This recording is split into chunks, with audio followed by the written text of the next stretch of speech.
How's that got to do with his freedom? 5 days. So what? You can't give me five. You guys are missing him. I mean, You just give me 5 days and be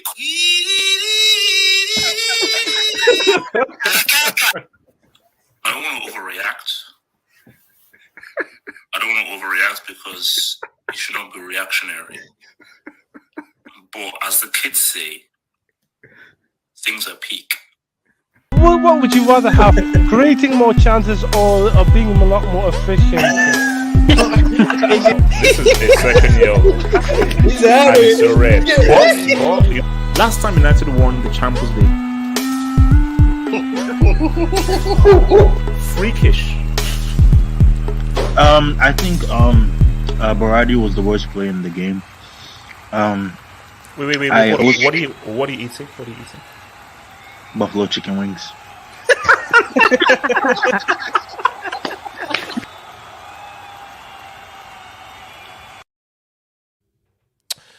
Guys, what up? It's the kid. We're back in here for this beautiful Sunday night hangout. Yes, I have a shave. I've had a shave. Looking fresh, looking clean.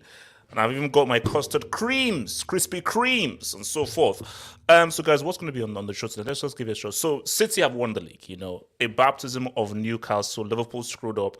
And if you still believe in the quad, you're a psychopath. I want to talk about what it means for City winning their 4-5 and whether this league title actually should be given a lot more respect, because Pep says, hey, we may have flopped in the UCL, but can we have some goddamn respect for how we've baptized and Mickey Mouse this bombers league known as the EPL.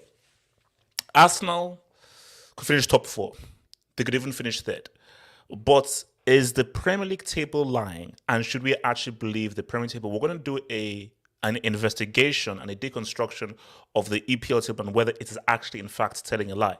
Atletico Madrid did not give Real Madrid a guard of honor. Let's talk about guard of honors. Should these things be compulsory? Should you pick and choose? Should they be enforced out of respect of a team who won the league? Or should it just to be of the discretion? And what do we make of Atleti refusing to give the La Liga champions a guard of honor? Or do we understand? They're a freaking rival. We're not going to give our local fierce rivals a guard of honor in our own freaking stadium. AC Milan, they said, what's up? 2-1 over Verona. They go back at the top of the table, and with just a few games left, Milan have it in their hands to win their first title in like almost a freaking decade. Can they do it? Or will my pick, Inter Milan, manage to say what's up? I still think Inter will say what's up, but it's by far the most exciting title race that we have. And last, we're going to talk about Mbappe and this whole Real Madrid thing. Real Madrid said they're going to send they're going to have a new contact with your boy. They're going to have a new contact with your boy next week. Where is it going to go? Let's just add on to this whole thing. What deal do Real Madrid have to put forth for Mbappe to lure him in? Where do we think Mbappe's mind is at? Do we still see this guy staying at PSG, or will he join Real Madrid, or will he remain faithful and be loyal to your boys? What does Mbappe do? Because this will be one of the biggest transfer sagas this summer. Is Mbappe at PSG or Mbappe for Real Madrid? Remember, guys, sit in, go deep, cholesterol. I have my Krispy Kremes here. Cut the freaking check. Have your drinks, have your meals, and so forth. And remember, guys, if you want to add into the show, feel free to send in a donation. Or you can always cash up your boy. I accept all donations. Your man has to eat. You can use the YouTube thing to send in a super chat. We call them dubs up in here. Make sure your super chats or your dubs are relevant, funny, informative, and parts of the conversaciones. So, how's everyone doing, man? How's everyone doing, bro? Doing well, bro. Doing well. Hold up, man. Why are you doing well? Good. Have you won any money, and where is my cut? No, if you're doing money, you won some money. Any week that Lugo don't lose is a good week. You know what I mean? Wait, hold on. Wait, what was the result in Lugo's last game? No, I mean, we didn't lose. That's all I have to say. Wait, hold up. Where are Lugo in the league? Where are Lugo in the league?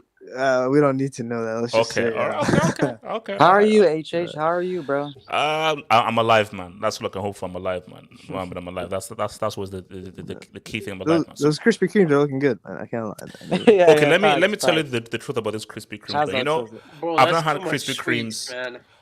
See, man, I've not had them in ages. Literally, it's been years since I've had this whole full pack. So I was like, oh man, I'm excited. Let me let you know. I've got a bit of loose change with you. Let me just get some Krispy Kremes. As I ate one, I was like, oh my gosh, these things, it's literally like freaking sugar upon sugar. It's like, these things are beyond unhealthy. I was like, God damn, this is I mean, like, I'm still gonna have this thing, but I was like, basically, Yeah, you know it's too what? sweet. Yeah, I'm done. Yeah. Basically, the whole donut thing, I thought it was them, but I'm done. The whole donut thing, I'm done. It was cool when you were young, but now, it's too much about sugar. So, guys, let's get into the act, man. So, I'm going to come first to your boy Don. But before I come to you, Don, man, I tried to warn Liverpool, but they didn't listen. I tried to warn these guys, but they didn't listen.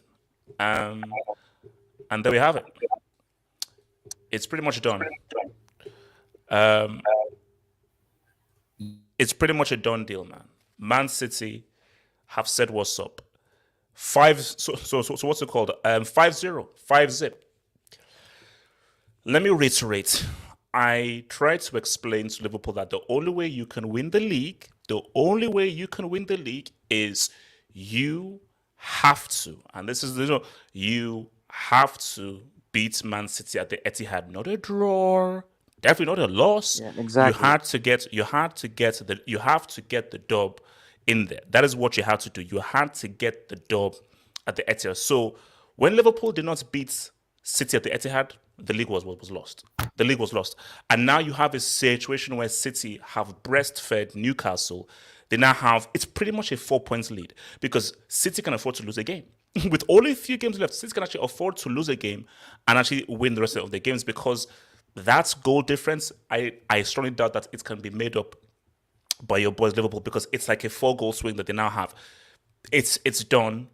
It's finished. And I think that any Liverpool fans still holding on to the dream of, maybe, you're kidding yourselves.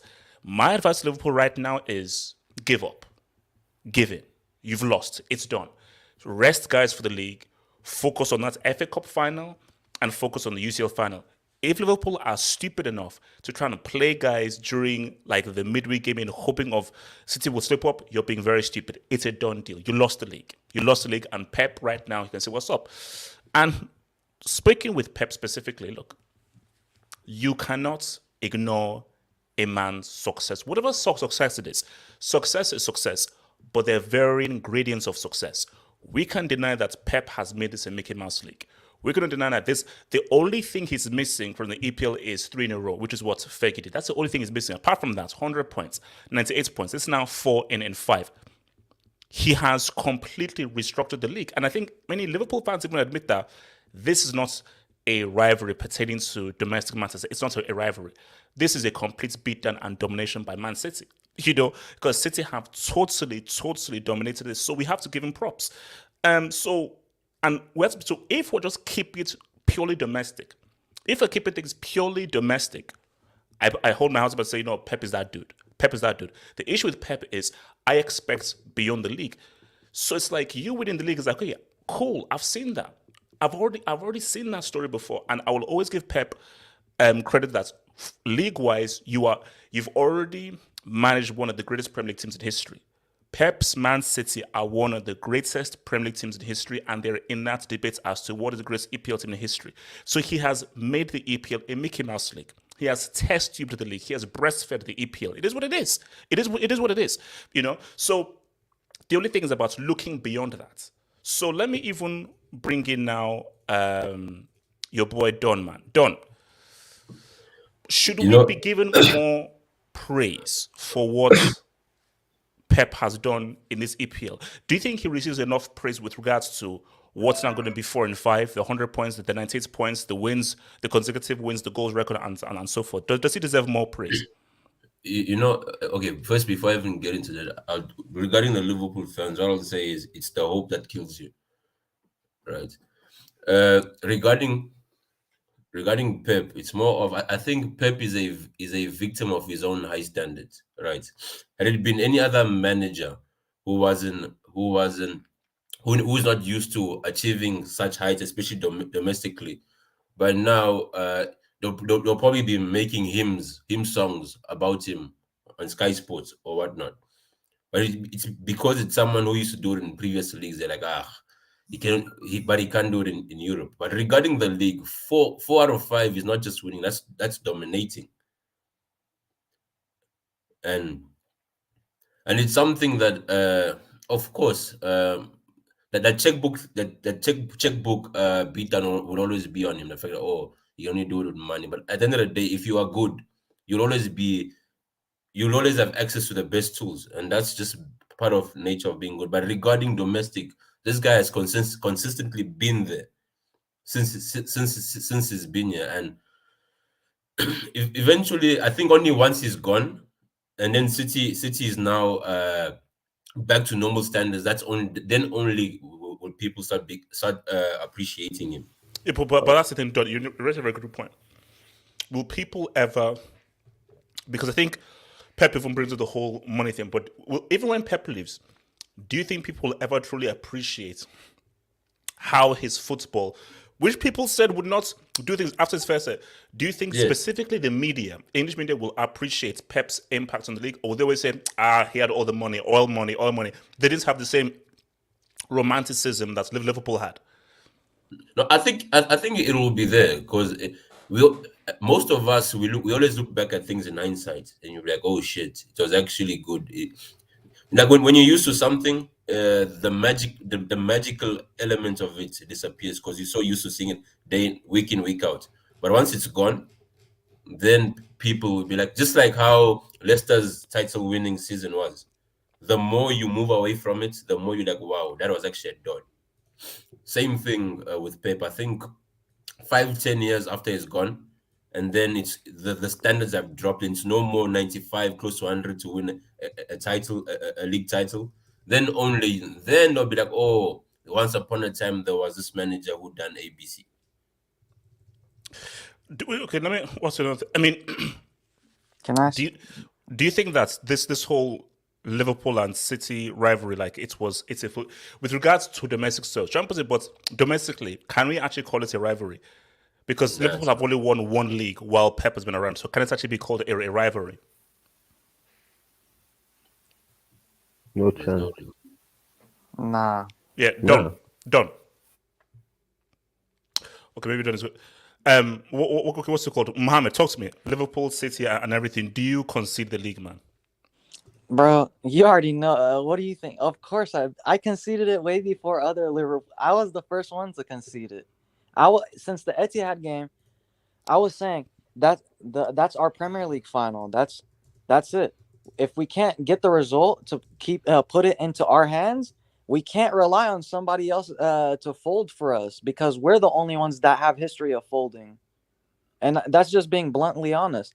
And when it comes to Pep, there's a few issues I have with him. His football, I'll say, his football is quality football. That's one thing I can't nitpick about the way he plays football.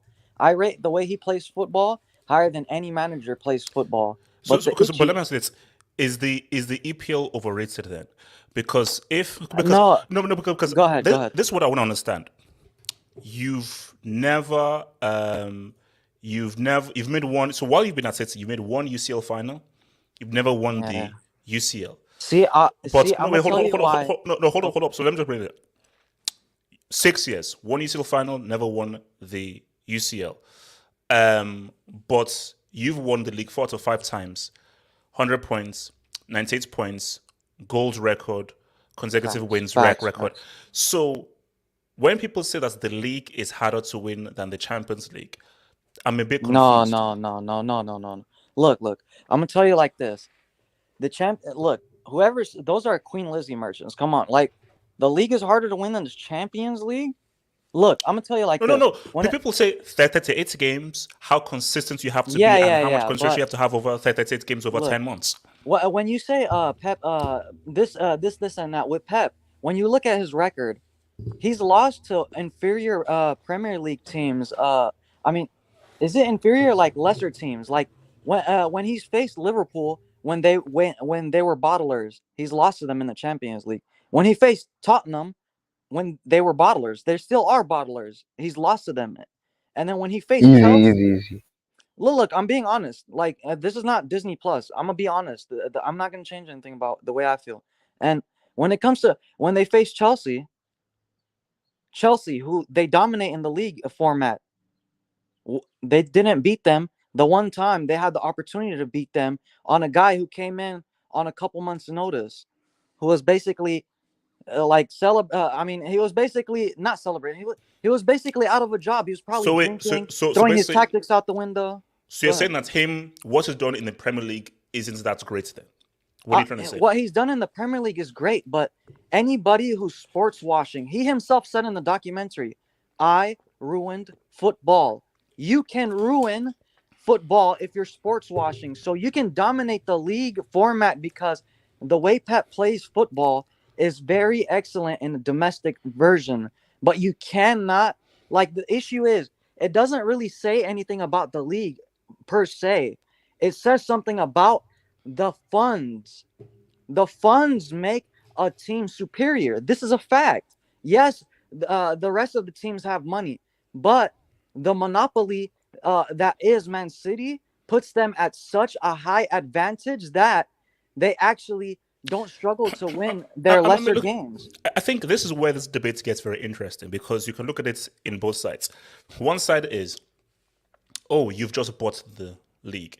So you've just spent a whole bunch of money and so forth, and it's not money. But at the same time, I don't believe that if the same amounts of money with the same players, so if the same amounts of money was given to a Benitez or was given to Moyes or was given to Graham Potter, they would do it exactly the same as Pep did. Not exactly the same, but it would. The competition is night and day. Like, even when you look at Liverpool going into that final, there's a missing piece. Even though City lost to Madrid, that was more of a bottling situation than a player. They had for player, even in the midfield. Are you telling me Thiago's a quality player, but are you telling me Fabinho and Henderson are better than Rodri and Bernardo, or Rodri and Kevin De Bruyne, or Rodri and Gundogan? Like, bro, I rate Thiago highly, but player for player, they have every single player sorted. Maybe they're missing the striker, but that's because of Pep. Pep wants to be the star. As much as people hate on Cristiano as a coach, why are you trying to be on the front paper in the morning? You're a manager, not a player. Okay, Why are you not focusing on the team? Zima, let me comment to Zima. So Zima, look, a journalist asked Pep that 4 out of 5 EPL titles. I think he said that's quite good, and then Pep says quite, not awesome. So I think Pep maybe feels that people are not giving what he's obviously about to do right now in winning this 4 out of 5 enough credits right now. And look at how this guy's baptized Newcastle 5-0 and so forth. Should we be giving this a lot more praise? Do you think that Pep is right of like people, because the world wanted Liverpool to win, or rather the English media wanted Liverpool to win, they don't really give him enough love? And should we really give him enough credits to 100 points, 98 points, wins record, the kind of football being played, the way they restructured and destroyed a Liga and so forth, a league that people said was the toughest league in the world? Should we give him more credit in terms of how he's Mickey Moused the so-called toughest league in the world? Yeah, bro, I sent you an ESPN quote like on your DM on Twitter. But listen, man, this guy seems to be bothered by the questions he's being asked, because every single time this guy has to mention the amount of league titles he's won. He's talking about 5. I've won. He's won 4 and 5, and I just saw it. Damn. Okay. And he's saying, and he's trying to take shots right now. This guy is very. He's testing.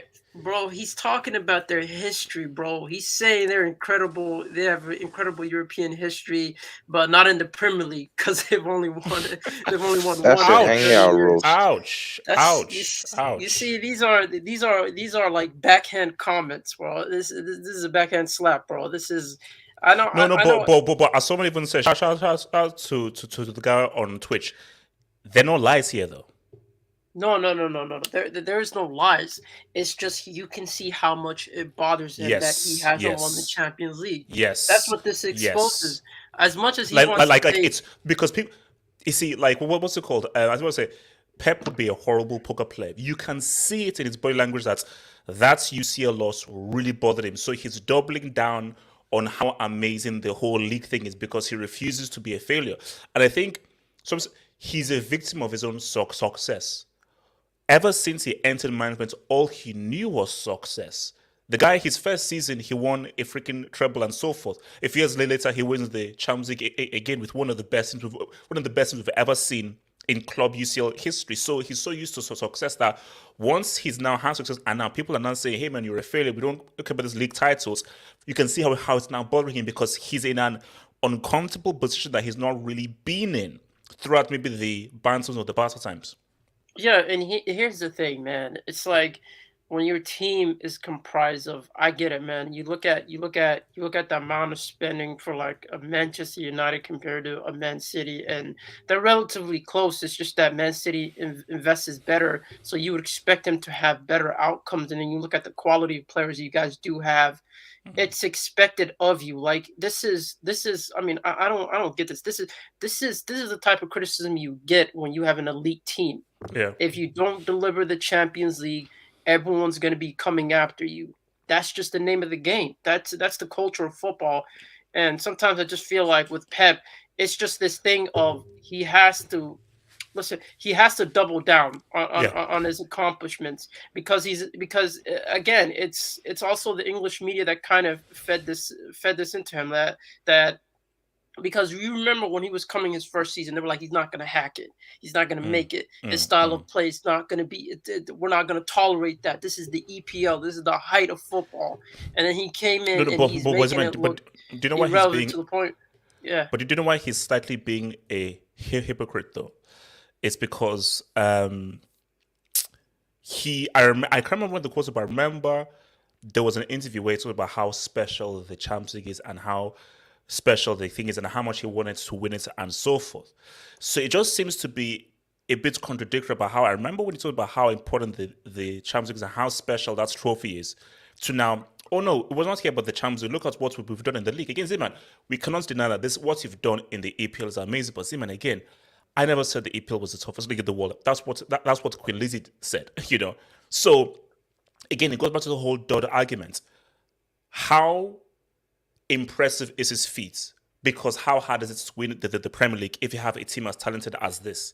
Yeah, and it's like I could see it. It's a contrast between what two fans demand. Like you have the outsiders that are usually international that might be like, hey, we have a good enough team to win the Champions League. Therefore, your overarching goal is the Champions League. Then there's probably the local fans that are looking at it as we need to make history. And we don't have that much history. We're not necessarily a big club, so we have to start winning as much trophies as possible. It's not necessarily only down to the Champions League. And then, you have the contrast in opinion between, just the way the Pep talks about the league and the importance of the league and how he's almost attacking Liverpool for not winning, a league in 30 years. And it just shows to you how important it is for these guys, for the demand that he's getting. I think the board is putting the demand on him, to the point where they're just like, all you really have to do is make history for us, consistently winning trophies year in, year out. And that seems to be the demand for him. And it just feels like while everyone else, it's like if you're a big club, I mean, even look at PSG. Yeah. PSG get roasted every single year. If they don't deliver a Champions League, there's going to be a PSG stream roast. There's going to be an LSG roast. It happens. It's like even look at the height of even Jose Mourinho's Real Madrid side. They were a really good side. They got roasted for not delivering the Champions League. It's like it happens when you're one of the top three contenders. It's where the side difference with that is that Pep doesn't have a Zidane, Roberto Carlos, a Raul, a Ronaldo, a Messi, Neymar, Mbappe, Marco. No. So that's why he can sort of, because that's why he said the whole thing of like, oh, I don't think these guys are ready. Because if let's say he had like a Messi, a Neymar, I'm thinking you can't say, oh, we're not mentally ready, because no, you have the guys. But how much? I mean, even because remember, nobody in this team has ever won the Champions League. So that is his get out of jail card, is that nobody here has won the UCL. So me winning the Premier League and so forth, I haven't actually failed. Maybe you can only give me the failure thing if, let's say, I had a Messi, a Neymar who've won the UCL before, and I've not managed to win them the UCL. But bro, I am doing what I am with these guys because these guys don't have any UCL wins under them. No, But HH. no. This Then I'm again, playing devil's advocate because you see the response to that is where now Dodd comes into it. Because remember, when you won it with Barca, they already won it with the Rijkaard a few years before. Messi, Iniesta, and so on and so forth already won it with Rijkaard. So you did nothing new with that team. So, and Man City have already won the league. They've already won the FA Cup. Okay, you've broken a few records, but you've not broken any new ground with regards to trophy achievements. You've broken new ground in terms of performance achievements. But what does that really mean? Performance, like you've not broken any new ground in terms of, okay, what is the new trophy that this club hasn't won? This club already won the FA Cup and league before you. So all you've done is that, you've just continued the trend, but at a higher level. That for me, that just sounds like an excuse. I'm sorry. Like you made this team the way you wanted to, compared to a Barcelona. The majority of those players were already there. Compared to a Bayern, you already had a team that won the treble. So this team is a reflection of what you want, the perfect image that you had in your mind in terms of the scouting, the type of fullbacks you have, the type of midfielders, the fact that you have a player like KDB, and you have all these different players, and you've been here for over 5 years. Yeah. So there's no excuse. This is your team. You had plenty of transfer windows in order to make that team the way you want it to be. And the fact that, if people are making the excuse that they don't have individuals, how long has Pep been in here? He had plenty of time to buy those individuals that can give you brilliant moments that you don't think this team is capable of, which is kind of, this team is like, and plus, within this squad, I don't want to talk about the amount of players that turn up from Man City that don't necessarily turn up for their international team. Let's not go into those deep waters. So for me, he has no excuses. This is the team that you've made over the years, so he can't be complaining about that. And that's just the criticism you have to take when you're an elite manager. You're going to be criticized of that, the same way people have been getting on Sir Alex Ferguson for winning 2 Champions League in 27 years. This is what happens when you're an elite class manager. It's the small, minute mistakes that you've made throughout your career that are going to distinguish you from the top, from the greatest managers. So it is what it is. Suleiman, are we being too harsh on Pep and not giving him enough of his flowers? I mean, he definitely deserves credit for like the success he's achieved with Man City in the Premier League. But am I the only one that looks at the Premier League funny now? Like since like he's been dominating it, because like people say it's like the toughest league in the world and such. But like if you're winning 4 out of 5, how good is it really? No, but then I feel like what about the flip side? Because people say, don't do that. All because I have made it a Mickey Mouse league, don't now demean my achievements. People now say that, no, keep it as the most difficult league. I've now made a mockery most difficult league. So therefore, I must be pretty damn amazing if I've won the most difficult league in the world 4 out of 5. Yeah, definitely. And like one thing that like when we have our lab sessions, it's only about the Champions League. Like we don't criticize this guy like in the league because like I mean this is his bread and butter and he thrives on this format. It's just that English teams, like the way he plays football, and like obviously he's not playing the same tiki-taka he was in 2011 or 2009, but it's slightly different. But I don't think, obviously this is a hypothetical, but I don't think he'd dominate this much in like La Liga because of the stylistic matchups of like English teams. So I mean credit to Pep in the league. But wait, what was the, I don't know whether you guys, what was the highest points total that he got in with Barca in La Liga? Did he ever reach like 95 or 97 or 98? It was in the 90s. Yeah, it was like 92, I think. 95, easy. Okay. Yeah. So I mean, HH, do you think English teams are making this guy look better than like in the league than maybe?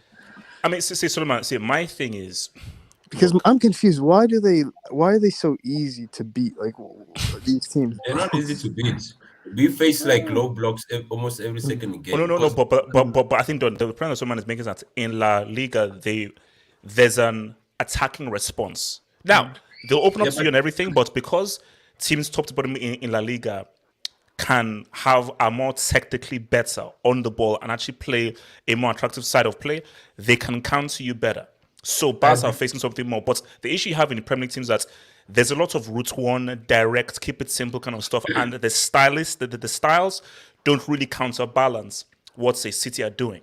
So when you look at some of those teams, whether it's a Celta Vigo, a Sociedad, or so forth, you have more dribblers, you have more skillful players who can counter you. Just that the quality of the Barca will just sort of outperform them eventually. But Barca could get caught by just some of the skillful guys that you get in La Liga. But just that in the EPL, like, bro, I mean, come on. 100 points, 98 points. I mean, come on, man. What I'm saying is this. I agree that La Liga is much more technically gifted as a league, whereby here it's more about power and what. But Pep's stats, even in both La Liga and the Bundesliga, are pretty much similar. If you go look at the points tally, you will find similar. Hence, I'm saying the consistency has always been there. Hence, the only criticism is in Champions League. I always say the Champions League is the stage for individual brilliance. And luck. You need luck as well with the draw. Right? That you can't escape from. For example, let's say looking at Madrid and Liverpool's run, you would say Madrid's run would be harder. Whereby in a different season, the teams that Madrid had to play, that would have been one of the finals. They'll probably play 3 finals in 3 different seasons. So there's an element of luck there as well. But one thing I'll add though to this is, I don't know what you guys think, is that 30-80 games squad. You can't win 38 games without a squad. It's not about team. 38 games is about a squad. Facts. And if you do to have an amazing squad, not 11 squad, like 23, 26, 27, 28 quality guys, you need money. City can field 2 quality teams. So when you have an amazing squad, I actually expect you to win the league. Or come close, but really to win the league. No, but my thing is that Champions League is not about squad. It's about that first 11 and about what you do in these critical moments. Because, bro, at the end of the day, if you've invested this amount of money, you are better than 95% of teams within a league. When you now go past 5th and 6th, City are on a different planet, talent-wise, than everyone else. You know. So Manchester United, if it's all about money, what I'm trying to say is we've won the league with Fabian Delph at left back and Zinchenko at left back. So it's more like Pep over a season, he knows how to extract much more out of players, much more than other coaches. Yeah, you know what the saddest thing of this season is? At the beginning of the season in the Prem, like, I was promised a 4-horse race between Chelsea, who strengthened, who got 100 million, certain man. 97.5. Yeah, and like United as well, who got Cristiano, they got Champions League Varane, they got Sancho. I mean, I was promised a 4-horse race, and like Liverpool, they got like players back from injury. So, I mean, it's kind of disappointing. Wait, would you say that? You know, in terms of in terms of what he's done to the EPL, he has like fans begging for this guy not to sign an extension at Man City. Sure. No, man. That's a legacy and a half. The English media have egg on their face because we all know what they said after his very first year, that you can't win in the Premier League playing this whole passing possession style of football. And ever since that year, he has taught like, you cannot promote Liverpool City as a domestic rivalry. You can't do that. League-wise, these guys have, as Don just said, 4-5 is domination. That is domination. Yeah, that's and the domination is not a rivalry. No. Now, if we want to talk about knockouts games, or we don't talk about Champions League, but specifically, if this is a Premier League EPL discussion, Pep has not had an equal. He's dominated, you know. He's controlled. So you can't and if Liverpool won this year, cool.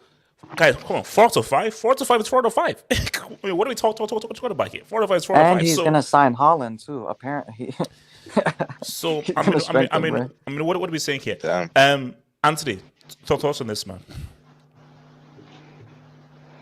Anthony. Milan Messenger. Thoughts on this whole Pep thing? Should we give him more credit? I think you could give him some credit for what he's done for the EPL, but looking outside of that, you can't really give him credit that much. Besides this year wasn't really his fault. I don't really blame him for that this year. But when you look at teams like Lyon and like other teams. Like Monaco was a good, decent team. They were an upcoming team, but you look at Lyon, Chelsea last year. I feel like he should have done better with what he had compared to those other teams. Okay. Wait, hold on. Let me just take some debates and we'll move to the next one. Like, I know I've seen some of the debates, but I'll get them when we get to the relevant ones, man. So, Latin Rosario says Canelo really took an L on Cinco de Mayo weekend. Shake my head. Mexico hasn't been this damn bad since we took Texas from them. Oh, come on, Latin, that's messed up. That's messed up. But yeah, like I was shocked that he lost, man. Because I Martin, man. was like, wow. I mean, I was shocked he lost, man. But yeah, crazy, man. What's it called? Your boy Casey. Diaz, Stones, Walker injured. Not yes, it is. Yes, it is. Bro, it's over. What is this? City, okay, fine. City can afford to lose a game. So if City lose that game, I think that's like 1 or 2 more games left, bro. It's a done deal. That Newcastle game was a massacre, man. That Newcastle game was a massacre. I made the 5-0. Sterling getting a 3-piece. Come on, exactly. Casey again says. Chelsea and Man U spent the same amount, not about more money. Chelsea, but they didn't buy who the United spends more. United spends more. Yeah, no, you spend the same though. He's kind of right. United they spend more. You guys spend the same. Yeah, but look at it like this. Did you both spend money on Lukaku, so that's also yeah. But did they buy the players the manager wanted? Like for Pep, Marina tax. The first name you pick, I'm buying that player. First name you pick, I'm buying that. For City. For United, we're buying you players. Ollie, you don't pick. But we've missed out on a lot of transfer at the same time. Yeah. But Don, you've got Pepper's got most of the guys that he wanted. So but guys, he got most of his first picks. Let's move. We need to move. So guys, now this is where things get a bit tricky. This is where things get a little bit tricky right now, man. Okay, you know what? I don't know what to say about this. So is that what I think it is? Let me just the arse. Oh god. Zeman, mute your mic. Zeman, I hate you, man. He predicted Zeman, I might have to apologize, man. Yeah, okay, well hold on. Let me bring it in. It's not over yet. And I do believe that maths is overrated. I mean, shout out to Miss Smallwood and everything, but I don't know. Maths can be overrated, and I'm not sure whether I believe what I'm seeing here with regards to Arsenal being a point behind Chelsea. It makes no sense. So let me start there. Arsenal haven't won 2 more games than Chelsea, and Arsenal are not 1 point behind Chelsea. I don't know how that happened. I don't know what it says, but we need to do some proper investigation. That's the main thing. But beyond there, the season has made no sense. Because when Arsenal were on that 3-game losing run against teams that they should have beaten, including Brighton, Palace, and Southampton, I thought, okay, it's done. Beating Chelsea, beating Man United, and those were 2 games that just turned everything. Really, let's be real. The turning point was against Charity FC, aka Chelsea. That was the freaking turning point. And ever since that win, it just completely boosted them. Unless there is a cataclysmic, complete, total shakedown, meltdown, I don't know how Arsenal don't finish top 4. But the real question here is this is where we're not going into scary, terrifying territory. Do these guys actually get third? Because if Arsenal gets third above Chelsea, that is where things get very, very tricky indeed, man. And before we go to thinking, let me take some dubs related to this, man. So, the Ray, I hate that. That's AVI. I hate that AVI. That AVI is wrong. The Ray Peace Guna. LL told you Arteta would get 76 points. You fell for that, bro. How did you fall for that? What?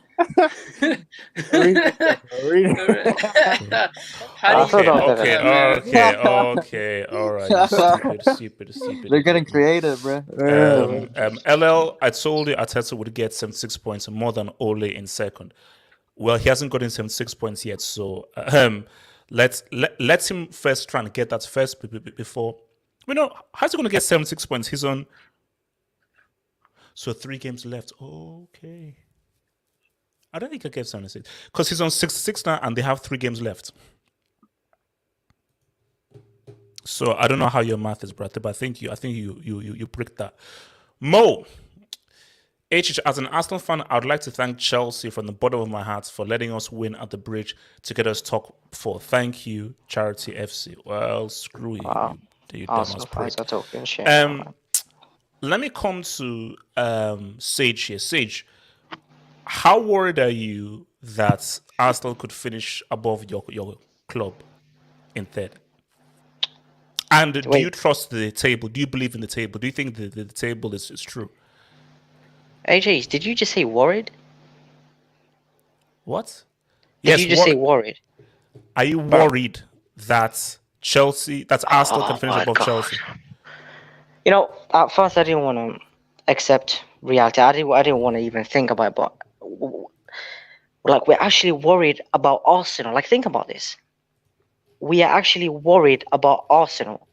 Me as a Chelsea fan, but Arsenal haven't been relevant since 2014. Like if they finish above us,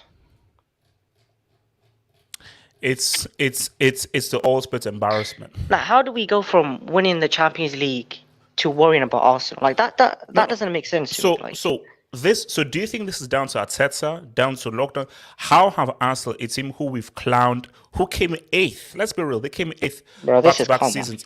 How do you think they've been able to do so well this season when you look at how crap they were in the previous two seasons? I have no idea, but I literally have no idea. I don't think Arsenal are going to finish above us, but okay, before we show Arsenal, we have to give credit to Arsenal. I know we showed them for years. Let's actually give credit to Arteta and Arsenal. They've done really well. I don't know how they turned it around. They went from relegation zone and stuff at the start of the season to now competing with Chelsea in a top 4 race. So massive congrats to them. And as for Chelsea, I'm done with them. I don't want to talk about it. No. This is Arsenal. This is not Chelsea. This is Arsenal. Delta, do Arsenal finish third above Chelsea? And do you believe in this table? I wouldn't say they would finish above Chelsea, but I've already said I think it was only me and Z-Man actually who were confident about Arsenal finishing top 4. And HH, you were saying United would finish top 4. I mean, I don't know. But you never said Arsenal finish. So don't try and make yourself look like a hero. Oh, come on now. HH, but seriously though, we're gonna have to take serious consideration about the Premier League being inducted if Arsenal finish above Chelsea. Now, I'm not saying they will, man. But last season Champions League winner, the very next season, a team with really not even a single world-class player in the roster finishes above the mighty Champions League winner. So you wouldn't call Saka world-class yet? No, come on. World-class means he's overrated. Yeah. He's world-class basically means you're one of the best players in the world, or considering that. And I don't think anyone in that Arsenal team is considered one of the best players in the world, or at least top 15. So, it's really just phenomenal just to see, because I remember on the summer there was a certain man who went to United, and people were saying United were gonna win the league. This guy is consistent, man. They were gonna trash basically everybody, and now he's heading United to the Conference League, which is, I mean, it is what it is. Red Devil Studio. I mean, if you're out there, man, you can always come back and we can talk about it. But with Arsenal, I mean, people trolled them. People said they weren't going to do anything. Yeah. Arteta, I mean, let's be real. Is this really down to Arteta? Or is it more down to the players? Because I'm sorry, I still don't rate Arteta, man. You got to give Arteta some credit, man. How much? I wouldn't say a lot of credit goes to Arteta, but he has to get some credit to that team, because I feel like when was the last time Arsenal made top 4? Was it 2017, 2016? It was a long time ago. Yeah, I think it was the season of Arsenal 10-2, I believe. So basically, it's been a long freaking time. Yeah. It's been so long, and Arteta in his first season won the FA Cup. HH, I know you want the FA Cup, especially after what Liverpool has done. I know Abdullahi, he hates Liverpool so much that he wants to take that. So yeah, you got to give Arteta some credit, man. Like what he did with Arsenal, you got to give this man some credit. But my thing is that it's the jump. How do you jump from finishing 8th back-to-back seasons all the way up to now 4th? That's my thing. It's the jump that shocks me. I think what Arteta has done is taken some tactics and some speech from Pep, and he's given that to the players. Like you could see what they're doing in big games. Granit Xhaka in that Manchester United game was phenomenal. Yeah, and I think what Arteta has done, he's given those players some mentality. Like there are some quality players in the Arsenal team, and I think Xhaka, I rate him. I just think, like, ever since that Xhaka against France, I knew there's a quality player in Xhaka, but his mental point of view is horrible. But he needed a coach like Arteta to give him a step up into those big games, and now he's leading Arsenal to a top 4 spot. And with Arsenal, man, I mean, I think they spent like over 100 million last summer, and I think they'll probably spend around that in the very next summer right now. So I can see them going for a striker, and they could give Chelsea some problems next season. Relax. Because I know let's give them credit this season. No. Okay, but Delta, like, what would it say about Chelsea if Arsenal finish above them? Considering what Chelsea have spent, considering that this was supposed to be a treble-winning season and so forth, what would it say about Chelsea and Tuchel? What would it say about Chelsea? What would it say about Arsenal if Arsenal finish above Chelsea? HH, I'm telling you, I'm telling this to everybody, not just HH. HH, if Arsenal finishes above Chelsea, you have to induct Chelsea into the Class A. There's just no way. Because you cannot... Not even B? No, Class A. Look, you cannot win the Champions League and let a team full of a roster with that one world-class player in that roster, agree with that. and you let them finish above you. You got to induct them, because I'm looking at the Premier League right now, and I'm looking at the amount of money Pep is spending, and I see nobody but not even Liverpool, honestly, because Pep is just going to splash money on Haaland next summer, and you got to induct them to Class A, man. I mean, come on. On a Delta, I level with you. It would be the ultimate embarrassment. It would be the ultimate embarrassment if these guys who have insulted and abused, who literally, as I said again, I call these guys bums, complete bums. If these guys finish above, it's beating Chelsea at the bridge, and then for them to then finish above them, it would be the ultimate insult and the ultimate embarrassment. It's just gonna get worse from there, because I'm looking at like the transfer rumors. Who are Chelsea even getting next summer, man? Like, there's no big name. Nobody, bro. Pogba. They're getting Luski apparently. They have 70 million. 70 million. They're getting Gallagher. So Solomon, it's more than 70. Relax. Relax. What happened? It's more than 70. What? What happened to J5? Is he getting a contract extension? Barry. Don't bring that name up. Hopefully, Ray J. Do not bring that name up. Barry.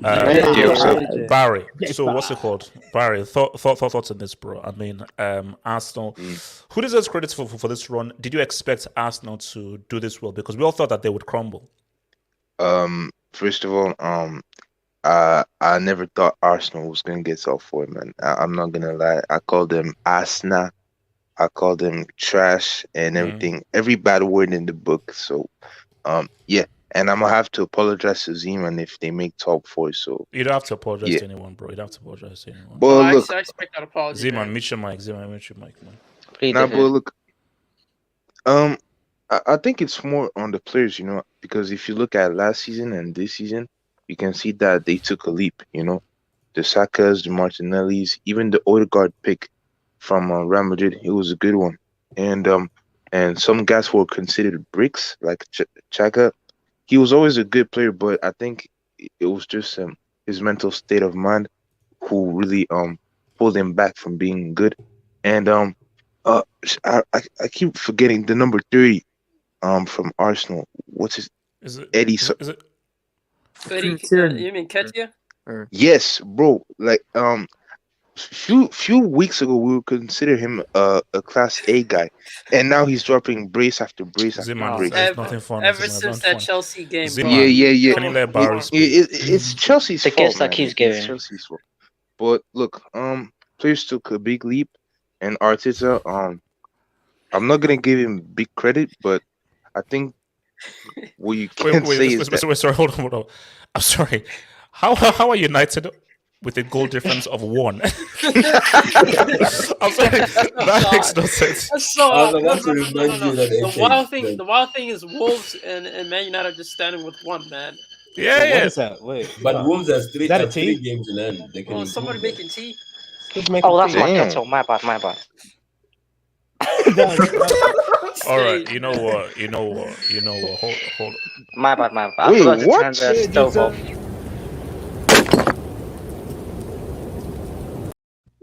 What in God's name? man celebrating A guy was actually making tea live. Sage, mute your bloody mic, my guy. Mute your Hey, damn that's a mic. yellow. That's a tea and crumpets. No. You know what? Yeah, I'm Relax.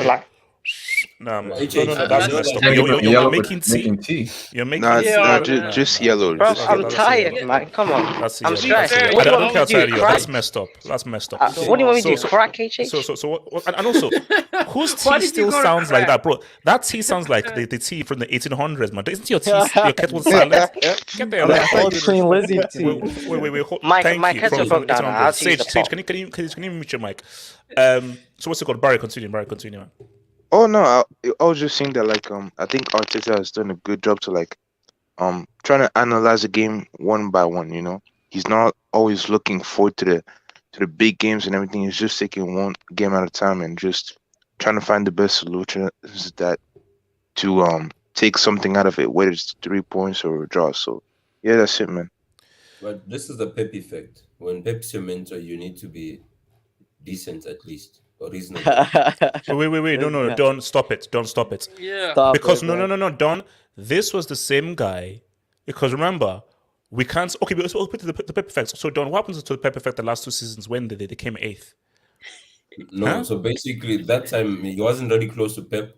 He was next to the bodyguard, but now he got a bit of inside access, and you can see the difference. No, he remembered his cone technique, man. He remembered his cone technique. I'm trying to think someone apart from Z-Man who hasn't spoken. Who else apart from Z-Man? Suleiman, talk to me. Bro, I mean, do you think we're a bit too harsh on Chelsea, given the fact that they had to deal with certain circumstances beyond the player's control? Reverse. He's in reverse. No, but Suleiman, let's see, I told you I'm a very harsh critic. When all that stuff was happening, they were actually on a winning run. When the news broke of we don't have an owner, they actually went on an unbeaten run. So wait, did that unbeaten end with the 3-1 at the Stamford Bridge to Madrid? So Suleiman, thoughts on Arsenal getting third? No, I mean, when you look at this team, even if they don't have the most the quality players, they have a plan and they're executing it well. It looks like they have good chemistry, and they're getting wins against teams. Where was this chemistry last year when they finished 8th, or the year before when they finished 8th? Hey, allow it, man, allow it. But no. No, because Suleiman, because my thing is that I'm not going to accept. I don't care about Miss Smallwood and so forth. Miss Small can go. Okay, well, let me know. But Suleiman, look, I'm let's go to last year. Last season, 8th, 61 points. Season before that, 8th, 56 points. So this makes no sense. No, they were bad. And they've not really. So man, can we really believe this table? Yes. Is this table telling the whole truth? I mean, it is, because it's telling us that Chelsea have bottled. You told me that they were in the top 4 battle. You kept denying it. But no. We've lost the league, but we're not in the top 4 battle. We've lost the league, but not in the top 4 battle. We're too good for top 4. That's for Arsenal and Tottenham. We're not in it. Suleiman, there's nothing you will say that will make me say Chelsea are in a top 4 battle. That's for Arsenal and Spurs. Okay, I'll give you that. But I'll admit that we've lost the league. I'll admit that. Okay. Just now you admit it. That's kind of funny, but I mean, no, the thing between Chelsea and Arsenal is that the main difference is that Arsenal are beating teams. Okay, when you take aside that three games that they lost in a row, they're beating teams that they're favorites against, and that's not the same we can about Chelsea. Chelsea are why do they always struggle against small teams at the Stamford Bridge, bro? It's so weird because I mean, take Wolves game. If you remember that, what's it called? The Frank Burnley game Lampard. at Frank home. Lampard. Yeah, like that was away though. But you guys always struggle against the smaller teams, and you guys didn't lose to Liverpool away and at home. You guys did well, in my opinion. So it's just this isn't Thomas Tuchel's We're just trash. Yeah, We've man. addressed this issue before, HH, where I told you that Tuchel, because of his setup, is better counter-attacking. Whereas against a smaller team, they're going to sit down in a low block, and you need attacking patterns and ideas to open up such defenses. Which, look, but it's just the main question. I don't know, man. I don't. The main question is, how do you avoid Arsenal finishing above you next season? Because it looks like they're just getting stronger and stronger. Play Their the chemistry, their chemistry is getting better. No. For me, I can answer that. Look, Arsenal. I just think this was a lucky season for Arsenal. So you don't think they're going to repeat any next season? No. Like what I see happening. First of all, here's my thing. Do you know what would be before? Let's say Chelsea hold on to third, and Arsenal finish fourth. So if you finish fourth, that means you have to go through qualification. So how funny will it be if Arsenal lose that qualification game? Oh, you have to go to qualification. Yeah, no. If you finish fourth, top three automatic. Fourth, you have to go to a qualification. You might have to let go of a class and build 2 wings, bro, just for these guys to live in, bro. Relax. That would be hilarious. That would be after all of that, and you lose to like Siberia United, Basakshukila or something. But isn't that better than getting? Isn't that better than getting embarrassed in like the groups, like 10-2 again, like reject? True.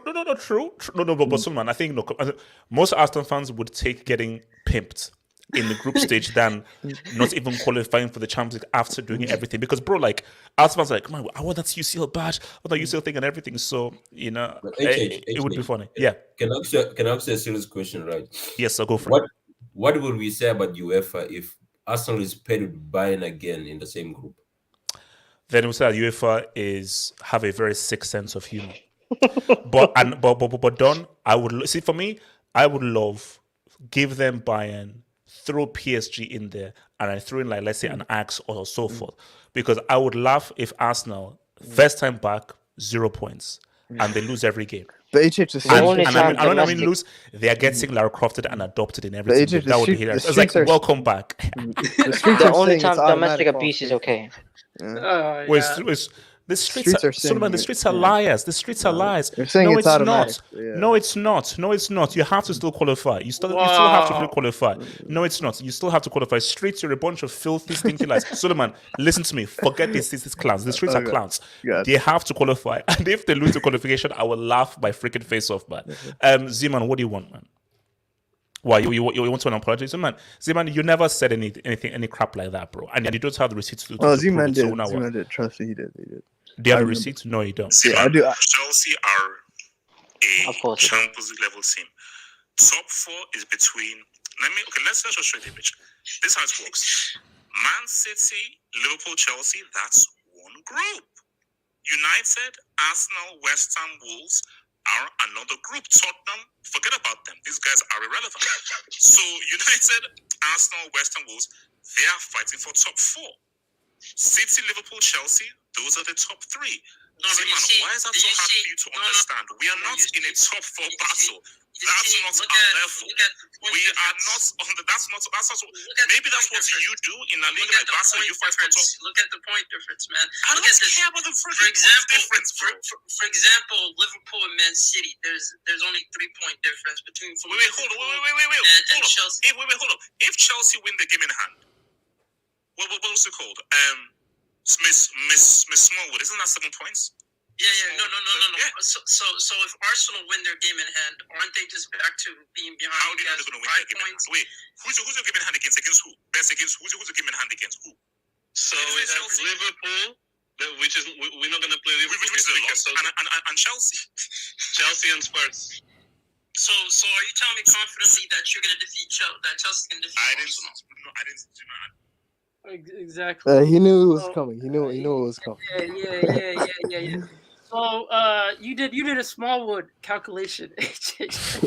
You're looking at that table. Shout out Miss Smallwood. You did a Smallwood calculation. How do you? So you did a Smallwood calculation. So there's only 1 point difference between you guys, and you said that you're in the same group as what is it, Man City and Liverpool. If that's the case, then Arsenal's in that same group. So I'm guessing they're competing for the league title. Is that what you're telling me, HH? Or Arsenal competing for the league title like Chelsea?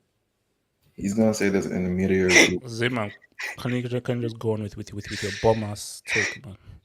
No. Listen, the league is not over. Of course, Chelsea are still 1 point, so I have to wait until the league is over because you never know. This is Arsenal Football Club. Do you believe Arsenal will finish third?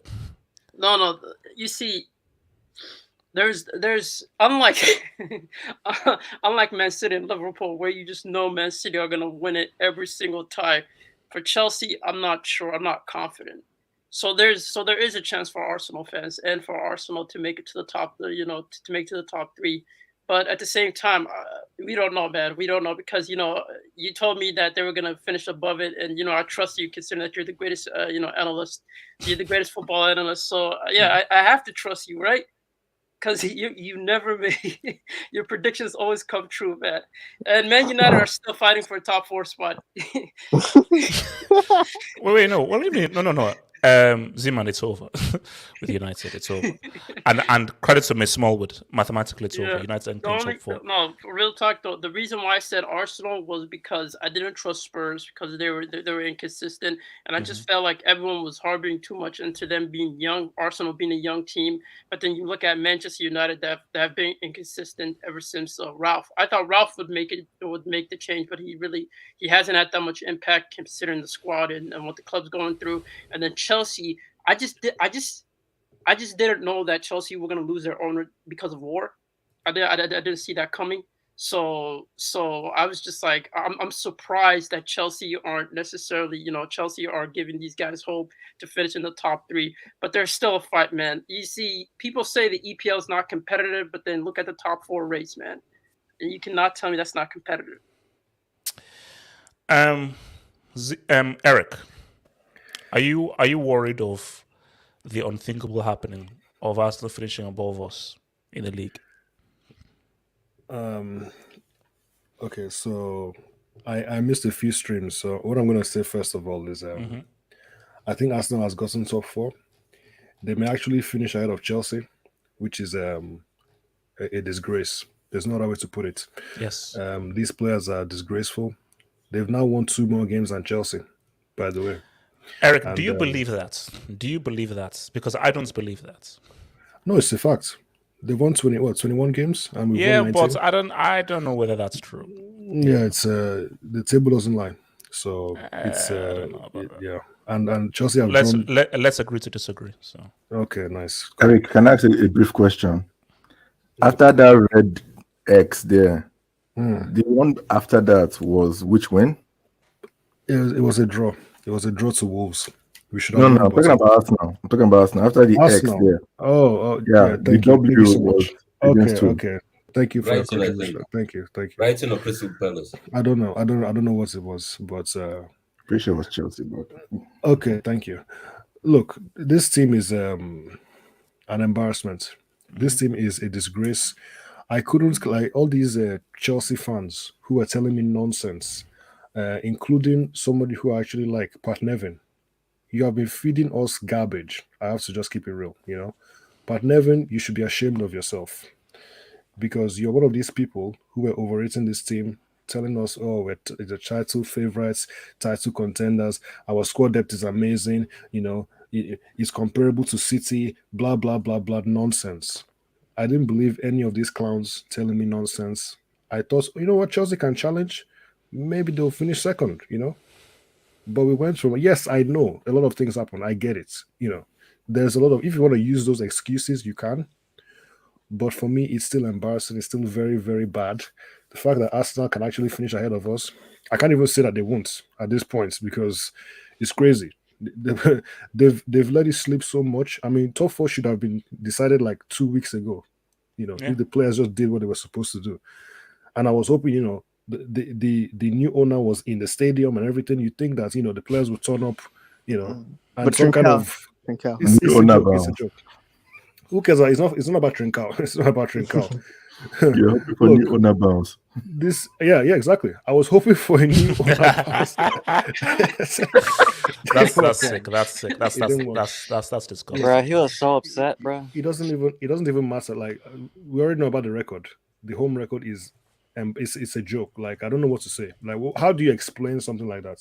How do you explain the win percentage at home being worse than Lampard, being the worst ever? You can't say, like, how do I explain that? You know, every team is scoring against us at home. It's crazy, bro. It's so bad that that Arsenal have more wins than Chelsea. Yeah, look, United. Top four. See, man, I don't believe that. I don't believe that. So top four is not a worry. Thank you. Look, top four is not a worry. We will get top four, but we have to finish above Arsenal. We have to. We can't go from title contenders to finishing fourth behind Arsenal. We just can't let that happen. That's crazy. That's too much for me. And if Arsenal finish ahead of Chelsea, I might have to take a break, man. I'm not going out on loan. I'm not going to, I'm not going to, UFC, but I may have to take a break. Just a short break. You see, Eric, that's where you're lucky. I'm going to jump a bridge. You see, okay, thank you. You see, Eric, that's where you're lucky because I have a job to do. Like this is now my job, so I have to sit here and take all these hits from clowns like Z-Man, and so forth. Because trust me, bro, if this was not my job, I'm focusing on the NBA playoffs because there is only so much negativity you can take, and there's always so much bad negativity. Because Eric, like, let's be real. Because see, Ford is trying to say, "Oh no, it doesn't matter." Like, no. I try to explain to Ford that no, Ford, you can't twist it. If Arsenal finish above Chelsea, that is an embarrassment. It's an embarrassment. It's total because when you put everything into account, that it was that game at home at Stamford Bridge that led to the turnaround for them to finish above Chelsea, especially with how much Chelsea have spent and how much they've invested. It's been horrible. See you this time. Relax, chill. I'm not going. I'm gonna blame the divorce. I have no other choice but to blame the divorce. Blame Lukaku, bro. That's Luke Skywalker. Yeah, blame the interview, blame the divorce, blame the war, Putin. No, Eric, I blame you. I'm not gonna lie. Wait, okay, so what's it called? Look, Gatlock, honest opinion, do Arsenal get third? Or do they remain in fourth? Honest opinion. Bro, I won't lie to you. I did say they'll get top four a while ago, since January. Because I saw United and they were shit. Tottenham were nowhere close to that stuff. So I did think that Arsenal were going to get top four. I did not think they'll actually be this close to Chelsea. I didn't. I mean, in my mind, you guys thought was your spot for that place. Right? I didn't even consider that. I think it's been 6 years since last Arsenal were in the Champions League. God damn. So 20. I don't know, was it 6 or 5 years? The last time they qualified they get knocked out by? That's why 10-2, bro. Beautiful. Oh, so that's the 10-2 season. One. Yeah, man. That was 2017.